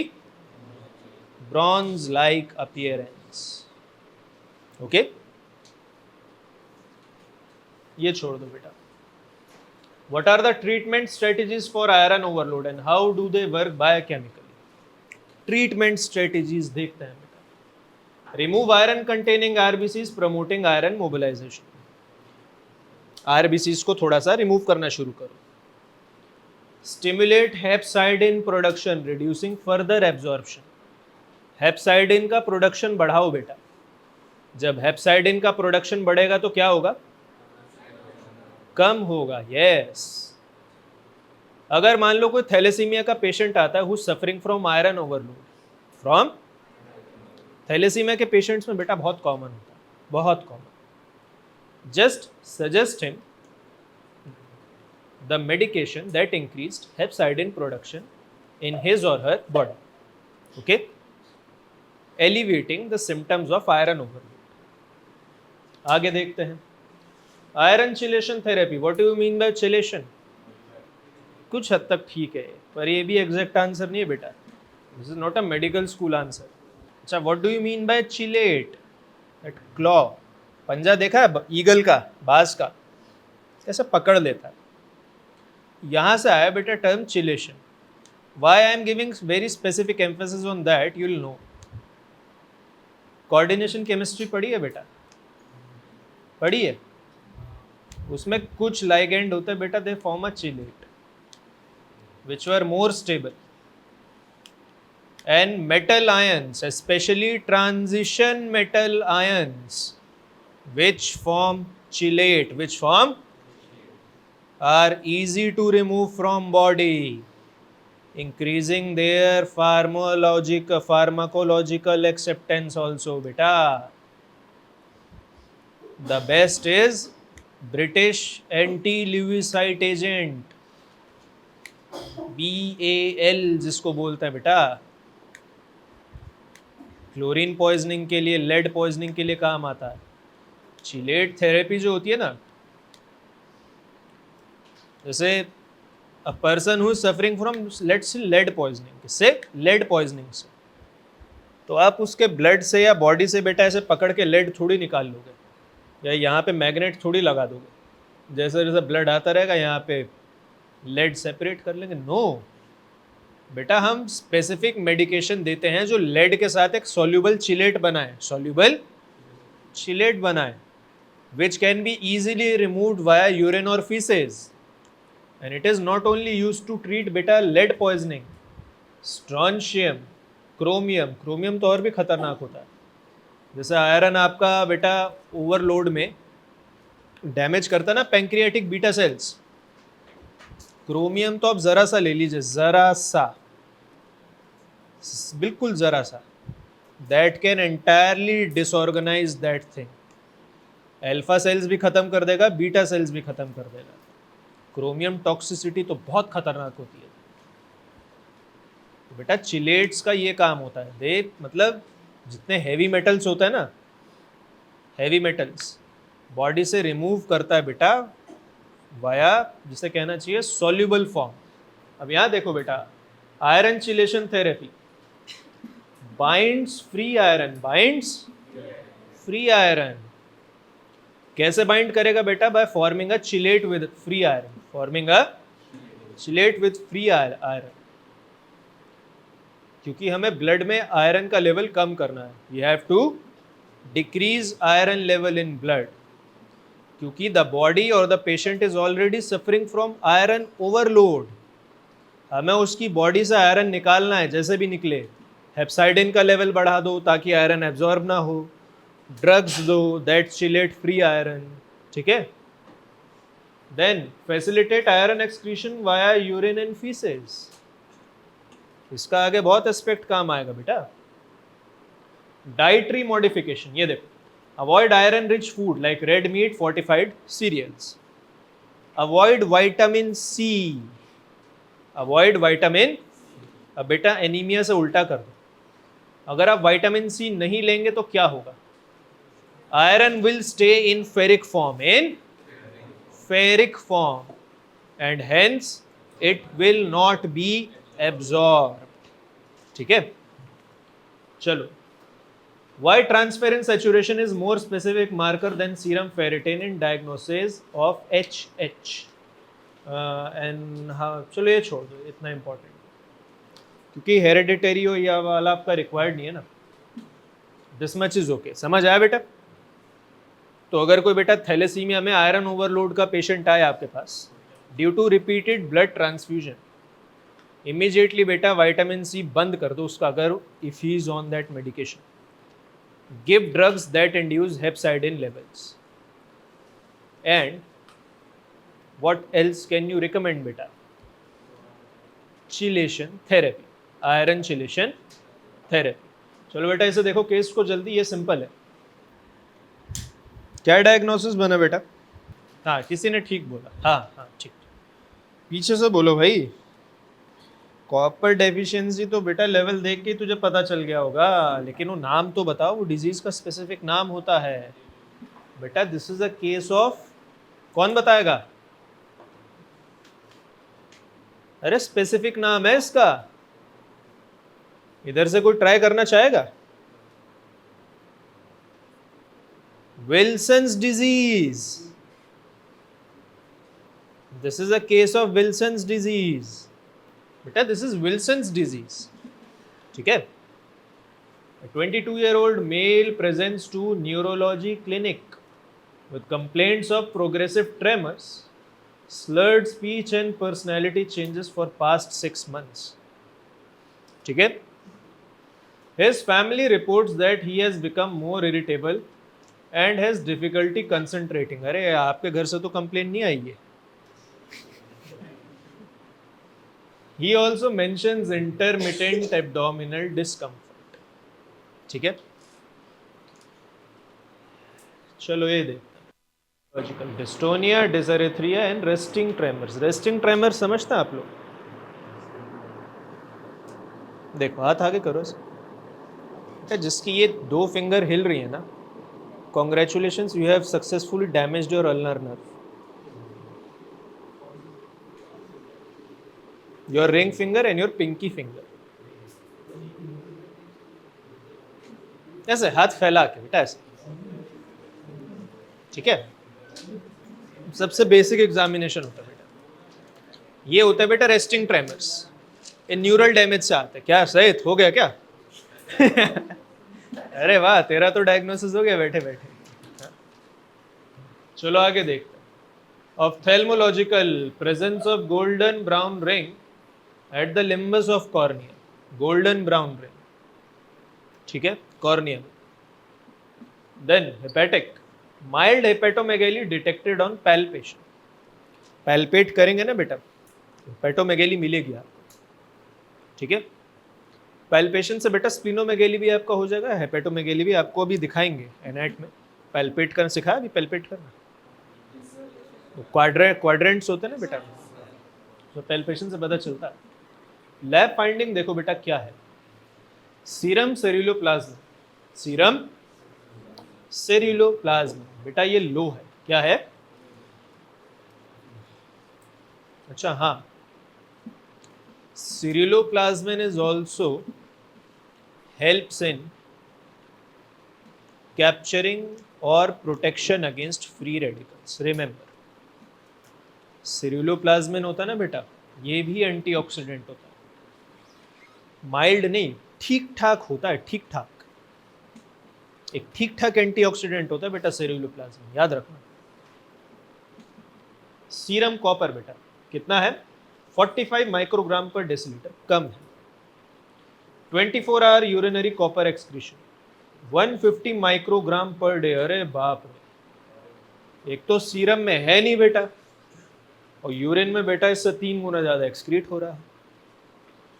ठीक. Then liver biopsy, markedly elevated hepatic copper content. Liver की जब बेटा बायोप्सी की गई तो उसमें कॉपर कंटेंट बहुत मार्कली एलिवेटेड मिला. we found a very high content of copper in liver tissue in biopsy.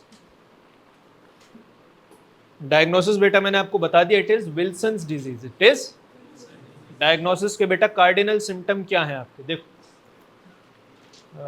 ये presence of golden brown ring at limbus of cornea, ठीक, और serum ceruloplasmin level is low. These two can be treated as cardinal symptoms of Wilson's disease. Of Wilson's disease. बेटा याद रखना है. अब देखते हैं, कॉपर भी आपका हो गया ना बेटा. Has copper been finished in theory class? क्या बात कर रहे हो यार, कॉपर नहीं हुआ थ्योरी क्लास में? अरे हुआ तो है यार, क्या बात कर रहे हो हैं? सागर सर ने क्लास ली थी यार. जब तुमको यही नहीं पता यार क्लास में क्या हुआ है क्या नहीं है. भांग खा के क्लास में जाते हो क्या सुबह है? यही नहीं पता क्या चल रहा है क्या नहीं है. चलो इधर देखो बेटा. नहीं, दिस थिंग इज इंपॉर्टेंट क्योंकि explaining copper metabolism and Wilson's disease, believe me, it requires separate class. सिर्फ म्यूकोजल ब्लॉक थ्योरी के लिए बेटा एक क्लास लगती है, क्योंकि आप लोगों का ये काम थ्योरी में फिनिश हो चुका है. That is why I just want to recapitulate small points. यहाँ पे वापस एक्सप्लेन करूंगा तो बेटा 3 घंटे की नहीं 6 घंटे क्लास हो जाएगी. ओके, चलो देखते हैं. Wilson's disease is caused by mutation in ATP7B gene. नाम याद रखने का कुछ जरूरत नहीं है बेटा, PG लेवल की चीज है. एट UG लेवल बेटा आप बेसिक इंफॉर्मेशन याद रखिए, ठीक है. विच encodes P type ATPase. This thing is for you, okay. P type ATPase involved in hepatic copper transport. Involved in hepatic copper transport. Involved in hepatic copper transport. Copper का atomic number क्या होता है? कितना कितना होता है?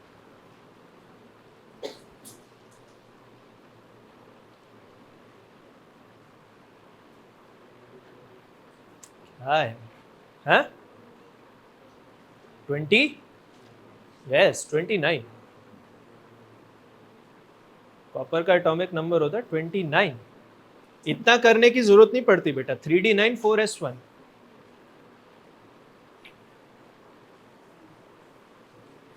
The mutation leads to defective incorporation of copper into ceruloplasmin. Remember, mutation की वजह से बेटा copper will not be incorporated into ceruloplasmin. What is ceruloplasmin? Ceruloplasmin is a transport protein for copper. Transport protein for copper. जैसे बेटा वहां iron के लिए transferrin था, क्या था? यहां पे बेटा सेरुलोप्लाज्मिन क्या है?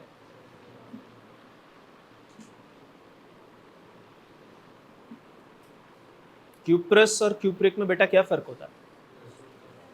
+2 और +3 वाले कितने हैं और +1 वाले कितने? Who all are saying +1 और +3 वाले कितने हैं? बेटा तेरा टाइम वाकई में खराब चल रहा है। क्यूप्रस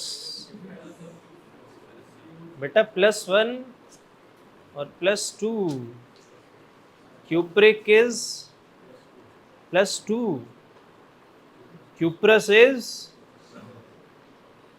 अभी तेरे सामने उसको बोला 3d9 4s1। बेटा एस से इलेक्ट्रॉन निकालना आसान होता, तभी तो +1 आता है। तुझे पता मुझे 12 साल हो गए केमिस्ट्री छोड़े हुए, जब मैंने आखिरी बार किताब उठाई थी। पर बेटा ये these small things ना, these hamper your basics a lot. चलो आगे देखता है। The mutation leads to defective copper incorporation of copper into ceruloplasmin. Into ceruloplasmin, the transport protein. Why these small chemical details are important? जब आप medicine देंगे ना तो बेटा क्यूप्रस और क्यूप्रिक आयंस का लेवल का फर्क बहुत मैटर करेगा, मैटर्स अ लॉट, ठीक है।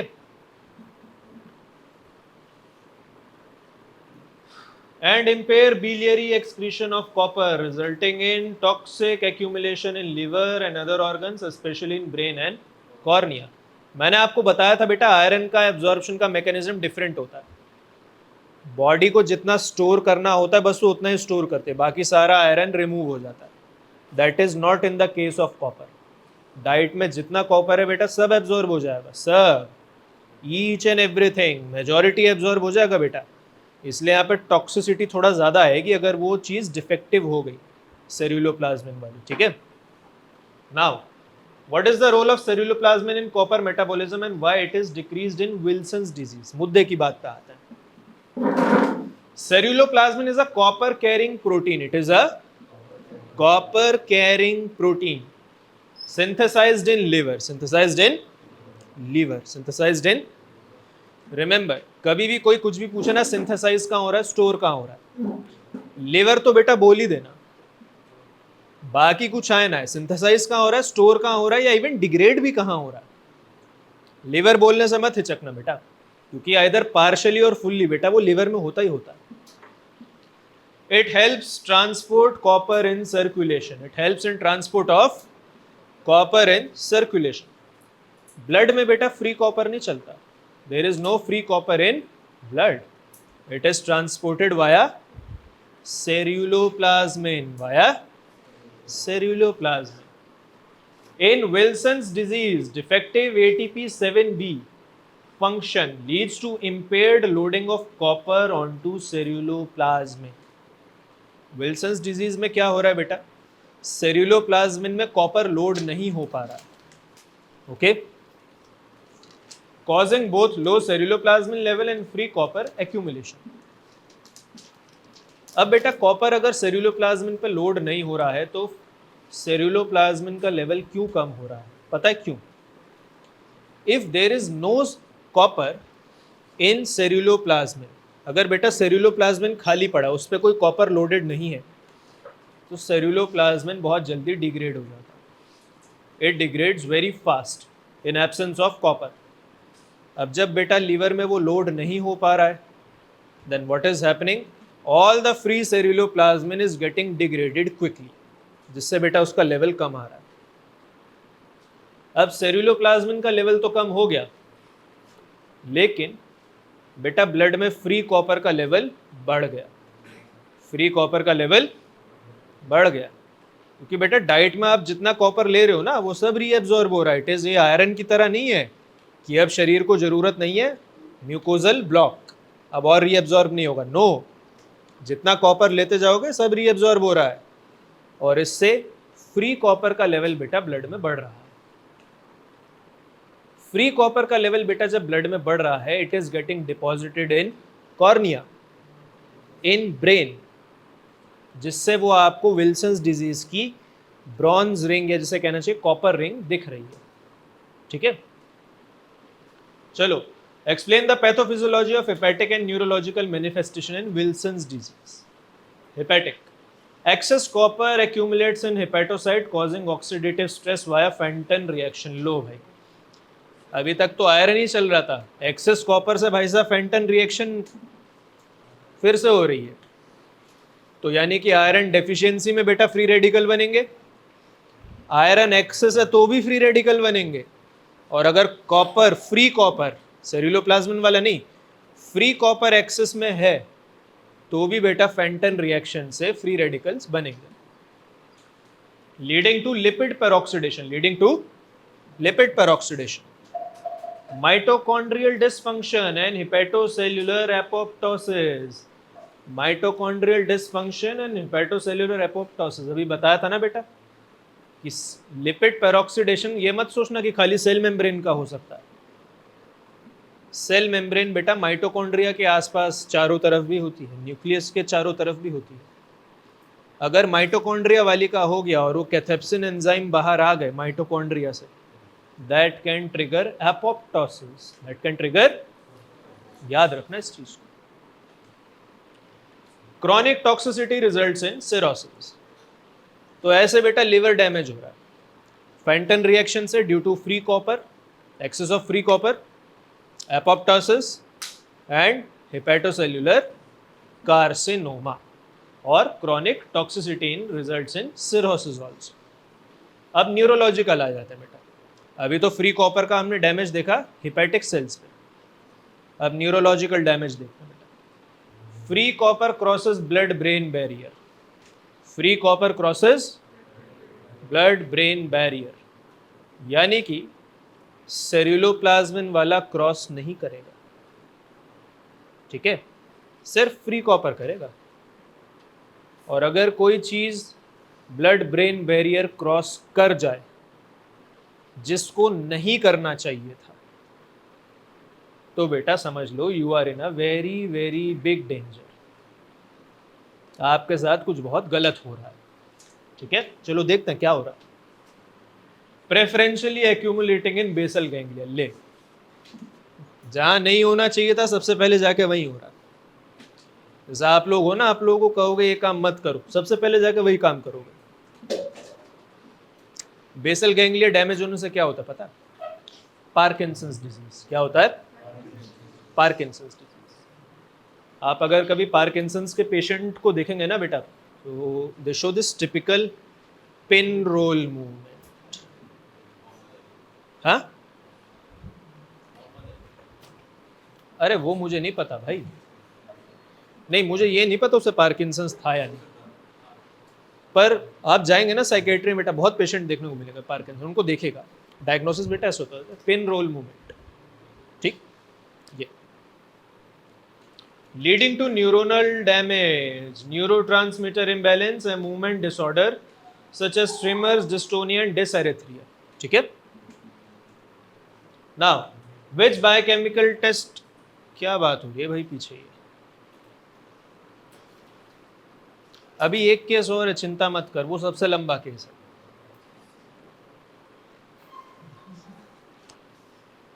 शायद परेशान हो गया, अबे तू तो बैठे बैठे परेशान है, मैं तो पढ़ा रहा हूँ 2 घंटे से नॉन स्टॉप भाई, अभी आधा घंटा और 45 मिनट और लगेंगे अभी। What biochemical test confirm Wilson's disease and what are their interpretation? Please, please, please.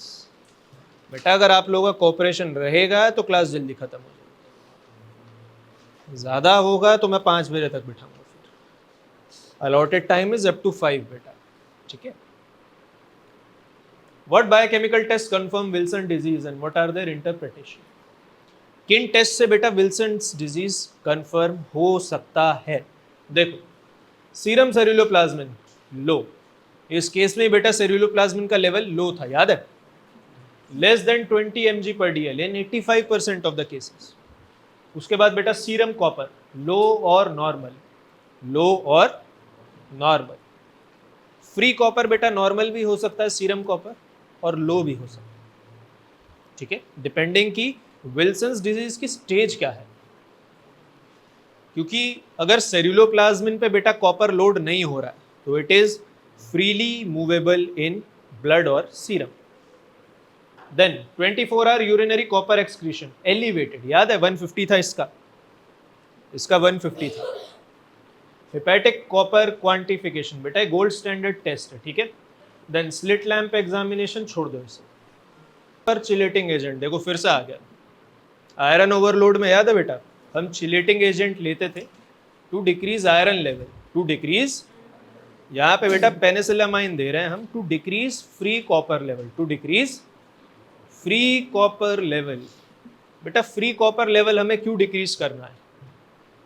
So that it does not deposit in your eyes and in your brain, ठीक है। That binds free copper forming a complex excreted via urine. This reduces copper toxicity in tissue. Biochemically, it increases urinary copper excretion and helps lower hepatic copper stores. ठीक है, चलो ये देखते हैं। How does zinc therapy helps in Wilson's disease? Zinc therapy.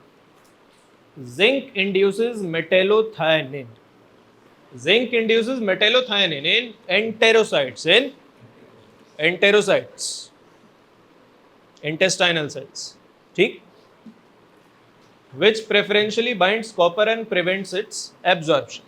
Preferentially binds copper and prevents its absorption. The bound copper is then lost via enterocyte turnover, reducing systemic copper levels. Systemic copper levels. Now, why does Wilson's disease does not cause anemia despite copper accumulation? Now, why does Wilson's disease does not cause anemia despite copper accumulation unlike Menkes disease? थोड़ा सा technical है।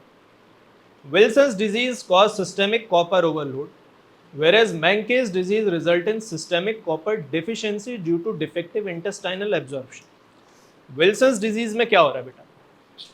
Ceruloplasmin पे copper load नहीं हो रहा है, ceruloplasmin पे copper load नहीं, is not disrupted, iron trapping is not there, whereas in Menkes disease iron activity is disrupted and iron is trapped.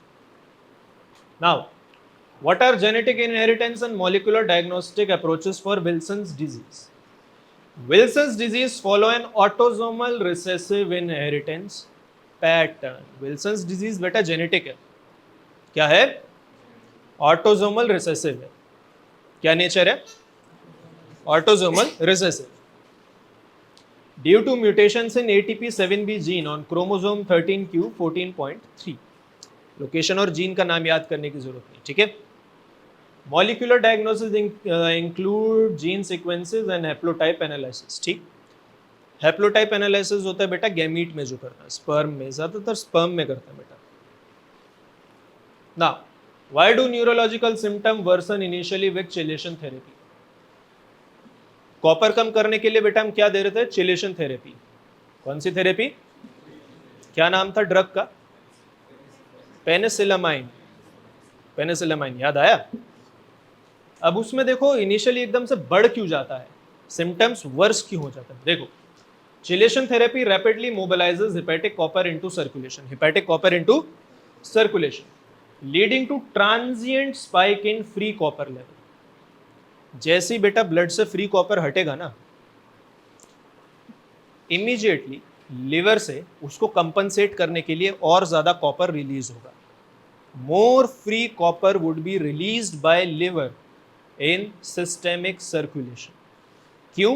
क्योंकि बेटा हमने चिलेट करके ब्लड से वो कॉपर हटाया है, उसको कॉम्पनसेट करने के लिए लिवर वापस कॉपर रिलीज करेगा. इससे सिम्टम्स वर्स हो जाता है, सिम्टम्स वर्स हो जाता है. What is its called? This is termed as paradoxical worsening. यानी कि हमने बेटा दवाई तो ठीक करने के लिए दी थी, लेकिन दवाई से सिम्टम और ज़्यादा खराब हो गए. लेकिन याद रखना ये सिम्टम ट्रांजिएंट है. This symptoms are transient. क्यों? क्योंकि अब एक डोज देंगे बेटा, उससे कॉपर रिमूव होगा, फ्री कॉपर रिमूव होगा ब्लड से. लीवर थोड़ा सा जोर लगाएगा, वो कॉपर का लेवल रिप्लेनिश करेगा. ठीक, you take the second dose. इस बार बेटा लीवर उस लेवल का रिस्पॉन्स नहीं देगा. क्यों नहीं देगा पता है? लीवर अंदर बैठ के बेटा कॉपर बना थोड़ी रहा है, उसके पास भी लिमिटेड स्टोर्स हैं उसको कॉम्पनसेट करने के लिए. एक बार लिवर के स्टोर्स डिप्लीट हो गए या खत्म हो गए तो बेटा दवाई से फिर असर होना शुरू हो जाएगा. Okay, what are the long term biochemical monitoring parameter for patients on treatment? 24-hour urinary copper excretion to assess copper chelation efficiency. ठीक, 24-hour यूरिनरी कॉपर एक्सक्रीशन देखेंगे हम. Then serum free copper, non ceruloplasmin bound copper. Ceruloplasmin वाली copper नहीं देखनी है बेटा, वो ठीक है. फ्री कॉपर देखनी है. कौन सी? Free copper. Liver function test to monitor hepatic status, to monitor, आसान भाषा में कहें तो एएसटी एएलटी के लेवल. ठीक, AST and ALT levels. Neurological assessment to track disease progression और इंप्रूवमेंट. ओके, यहां पे बेटा एक चीज ध्यान देना, वुंड हील नहीं हो रहा. The wound is not healing. अब जब बेटा वुंड हील नहीं होता तो सबसे पहले क्या दिमाग में आता है? Let us check. Yes yes yes, कि क्या ये पेशेंट डायबिटिक है कि नहीं. ये डायबिटिक है? क्या बात कर रहा है यार, कहाँ लिखा है डायबिटिक? ये डायबिटिक है? No, this patient is not diabetic. इसीलिए तो मैंने कहा ये क्वेश्चन बेटा थोड़ा सा ट्रिकी है. This question is a bit tricky. Normally क्या होता है, अपने सब में अपने कभी ना कभी सुना या देखा तो होगा ना, that some person might be diabetic. बेटा वो कोई जैसे वुंड होता है, वो हील नहीं होता तो फिर पैर काटना पड़ता है, फिर और आगे का, फिर और फिर इवेंचुअली दैट अनफॉर्चुनेटली ही और शी डाइज. लेकिन यहाँ पे बेटा ही इज नॉट डायबिटिक, तो वुंड हील क्यों नहीं हो रहा? सोचो, इसे पकड़ो बेटा ध्यान से. बेटा this is a classical case of copper deficiency led collagen synthesis का, जिसे कहना चाहिए lack of collagen, proper collagen synthesis due to copper deficiency. Wound healing में क्या होता है बेटा? Collagen synthesis. और यहाँ कॉपर डेफिशिएंसी, जिसकी वजह से प्रॉपर कोलेजन सिंथेसिस नहीं हो रहा. This is the most ट्रिकीएस्ट and the most interesting case बेटा. अगर यहाँ डायबिटीज होता तो आपको ज्यादा देर नहीं लगती बेटा 2 और 2 4 करने में. इसीलिए मैंने कहा था ये सबसे इंटरेस्टिंग केस है. Now what is the most likely biochemical cause of patient delayed wound healing? Delayed wound healing. The patient's delayed wound healing is likely due to copper deficiency. Copper deficiency, remember, evident by low serum copper and ceruloplasmin level. Copper is essential for collagen cross-linking. Collagen cross-linking. ये collagen है बेटा, अपने आप में इसका कोई वजूद नहीं until and unless it cross links. ठीक है, ये थोड़ा मजबूत होता है. ठीक है, इसका अपना कोई वैल्यू नहीं है sir.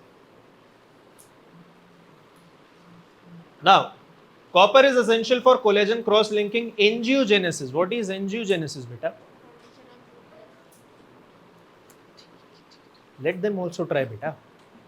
What is the meaning of angiogenesis? चलो मैं जल्दी जल्दी बता देता हूं. Synthesis of new blood vessels. Synthesis of new blood vessels. जाहिर सी बात है, जहां जख्म है, जहां पे वुंड है, वहां पे जो पुरानी ब्लड वेसल्स होंगी they might be damaged, they must have been damaged. To repair wound healing, to repair a wound, बेटा हमें सबसे पहले वहां पे एंजियोजेनेसिस करना पड़ता ताकि फ्रेश ब्लड जाए, न्यूट्रिएंट्स जाए, तभी तो बेटा वुंड हीलिंग होगी, because the older vessels are damaged. And fibroblast function, a key process in wound healing. Okay. Then, which enzyme involved in wound healing is primarily affected by copper deficiency? Answer: lysyl oxidase. Collagen बेटा उसमें collagen उसमें पढ़े हो बेटा, ECM में collagen आता है, lysyl oxidase, इसके लिए कॉपर लगता है बेटा. अ कॉपर डिपेंडेंट एंजाइम देखो इज प्राइमरली अफेक्टेड. कौन सा enzyme? Which enzyme? Lysyl oxidase, which is a copper dependent enzyme. अब जब कॉपर का बेटा लैक होगा बॉडी में, if the diet is lacking copper, what will happen? Lysyl oxidase will not properly function. Lysyl oxidase will not function. इससे क्या होगा बेटा? wound heal नहीं होगा. Okay. This enzyme catalyzes oxidative deamination of lysine and hydroxyl lysine residue, collagen and elastin, facilitating cross-linking and stabilization of extracellular matrix. Extracellular matrix. Impairment of this enzyme leads to defective collagen synthesis, contributing to poor wound healing. Copper deficiency में बेटा ये enzyme काम नहीं करेगा. कौन सा enzyme? Lysyl oxidase, जिससे क्या होगा? कोलेजन में क्रॉस लिंकिंग नहीं होगी. क्या नहीं होगी?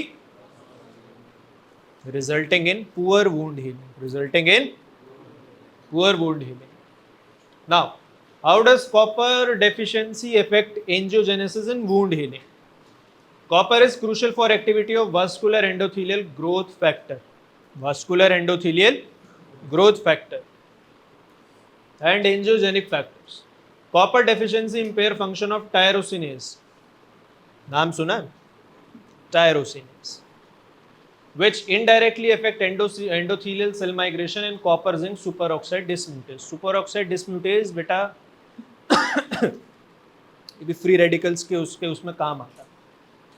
leading to increased oxidative stress and poor neovascularization. Neovascularization मतलब नई ब्लड वेसल्स का सिंथेसिस होना. अब अगर मान लो वहां पे ऑक्सीडेटिव डैमेज बहुत ज्यादा है सुपर ऑक्साइड डिसम्यूटेज की वजह से, की कमी की वजह से, तो बेटा वहां पे नई ब्लड वेसल्स नहीं बनेगी. ओके. Then why is patient history of gastric bypass surgery relevant to copper deficiency? Gastric bypass surgery कौन सी होती है जानते हो बेटा? Bariatric surgery. कौन सी सर्जरी? Bariatric surgery. जिन लोगों को वजन कम करना होता है ना, जो बहुत मोटे होते हैं, किसी ने अगर पुराना अदनान सामी देखा हो, लाइक दैट, देखा है? उससे अभी तो बहुत पतला हो गया, but he has not done bariatric surgery. Now gastric bypass surgery can lead to malabsorption of trace element. Malabsorption of Ayush बेटा लास्ट है, क्यों बाहर जाना चाह रहे? इधर ध्यान. Gastric bypass surgery can lead to malabsorption of trace elements. Malabsorption of trace elements including copper due to bypassing the duodenum and proximal jejunum. Proximal, इस जगह पे कौन से ट्रांसपोर्टर होता है बेटा? DMT1. कौन से? DMT1. और ट्रेस एलिमेंट्स बेटा ज्यादातर आपके डी ब्लॉक के एलिमेंट्स होते हैं जिनकी ऑक्सीडेटिव स्टेट +2 होती है. आयरन, कॉपर, क्रोमियम बेटा सब +2 में मिलते हैं. बाईपास सर्जरी में, गैस्ट्रिक बाईपास सर्जरी में क्या होता है बेटा? उतना पार्ट काट दिया जाता है. That part is cut. अब जब उतना पार्ट कट गया तो बेटा जितने ट्रांसपोर्टर थे वो भी उसके साथ ही चले गए.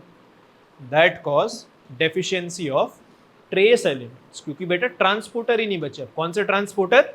DMT1. Which are primary site for copper absorption. ठीक. Long term nutritional deficiency post bariatric surgery can result in systemic effect such as anaemia, neutropenia and impaired wound healing. ठीक. आयरन ट्रांसपोर्ट नहीं होगा बेटा, एनीमिया, वुंड हील नहीं होगा copper की deficiency की वजह से. लेकिन न्यूट्रोपीनिया किससे हो सकता है? सोचो. मैट नहीं पढ़े हो बेटा आप लोग. Now what biochemical interaction exist between copper and zinc that may have contributed to this deficiency? ठीक. excess zinc intake can induce metallothionein production in enterocyte. ठीक, metallothionein production in enterocyte which preferentially binds copper over zinc, leading to reduced copper absorption and increased copper excretion. Okay, easy का concept है. How does copper deficiency affect oxidative stress in tissue and its role in wound healing? ये important है, ये पढ़ो. Copper is a critical cofactor for superoxide dismutase. Superoxide बेटा ये भी enzyme क्या है, क्या है, एंजाइम सुपरऑक्साइड डिसम्यूटेज. कैटालेज और पेरोक्सिडेज के साथ this also captures free radicals, captures free radicals. Deficiency lead to increased oxidative damage, impaired fibroblast proliferation and defective extracellular matrix formation, all of which contribute to poor wound healing. ठीक है. Now, which clinical sign apart from delayed wound healing can suggest copper deficiency? Neurological symptoms: myelinopathy resembling subacute combined degeneration due to defective cytochrome C oxidase in mitochondria. Cytochrome C oxidase में बेटा copper लगता है, क्या लगता है, mitochondria में जो होता है. Haematological changes: normocytic anaemia and neutropenia. Normocytic anaemia and, ये फैक्टर्स बेटा याद रखना बस. Skin and hair changes: hypopigmentation, brittle hair, skin depigmentation due to impaired tyrosinase activity in melanin synthesis. Okay. Now, what is the treatment strategy for copper deficiency in this patient? Oral copper supplementation, copper sulfate और gluconate. Disclaimer: copper sulfate बेटा चाट मत लेना, it is toxic. Proper solutions में substrates में उसे दिया जाता है. ठीक है. Intravenous copper supplementation in severe cases. In severe cases. Dietary modification to include copper-rich food, example nuts, shellfish, seeds, and whole grains. Then monitoring zinc intake to prevent further inhibition of copper absorption. Now, how can ceruloplasmin level help in differentiating copper deficiency from Wilson's disease? इसको सुन लो. Wilson's disease में बेटा copper deficiency नहीं होती. There is no copper deficiency in Wilson's disease. वहां पे बेटा copper ceruloplasmin पे load नहीं हो पा रही थी, causing decrease in level of ceruloplasmin and increase in level of free copper. यहां पे तो सीधा सीधा डाइट में ही आपकी कॉपर कम है, तो इसलिए डाइटरी कॉपर का लेवल कम रहेगा. और अगर डाइटरी कॉपर का लेवल कम है तो बेटा सेरुलोप्लाज्मिन में जो कॉपर चलती है उसका लेवल भी कम है. ओके.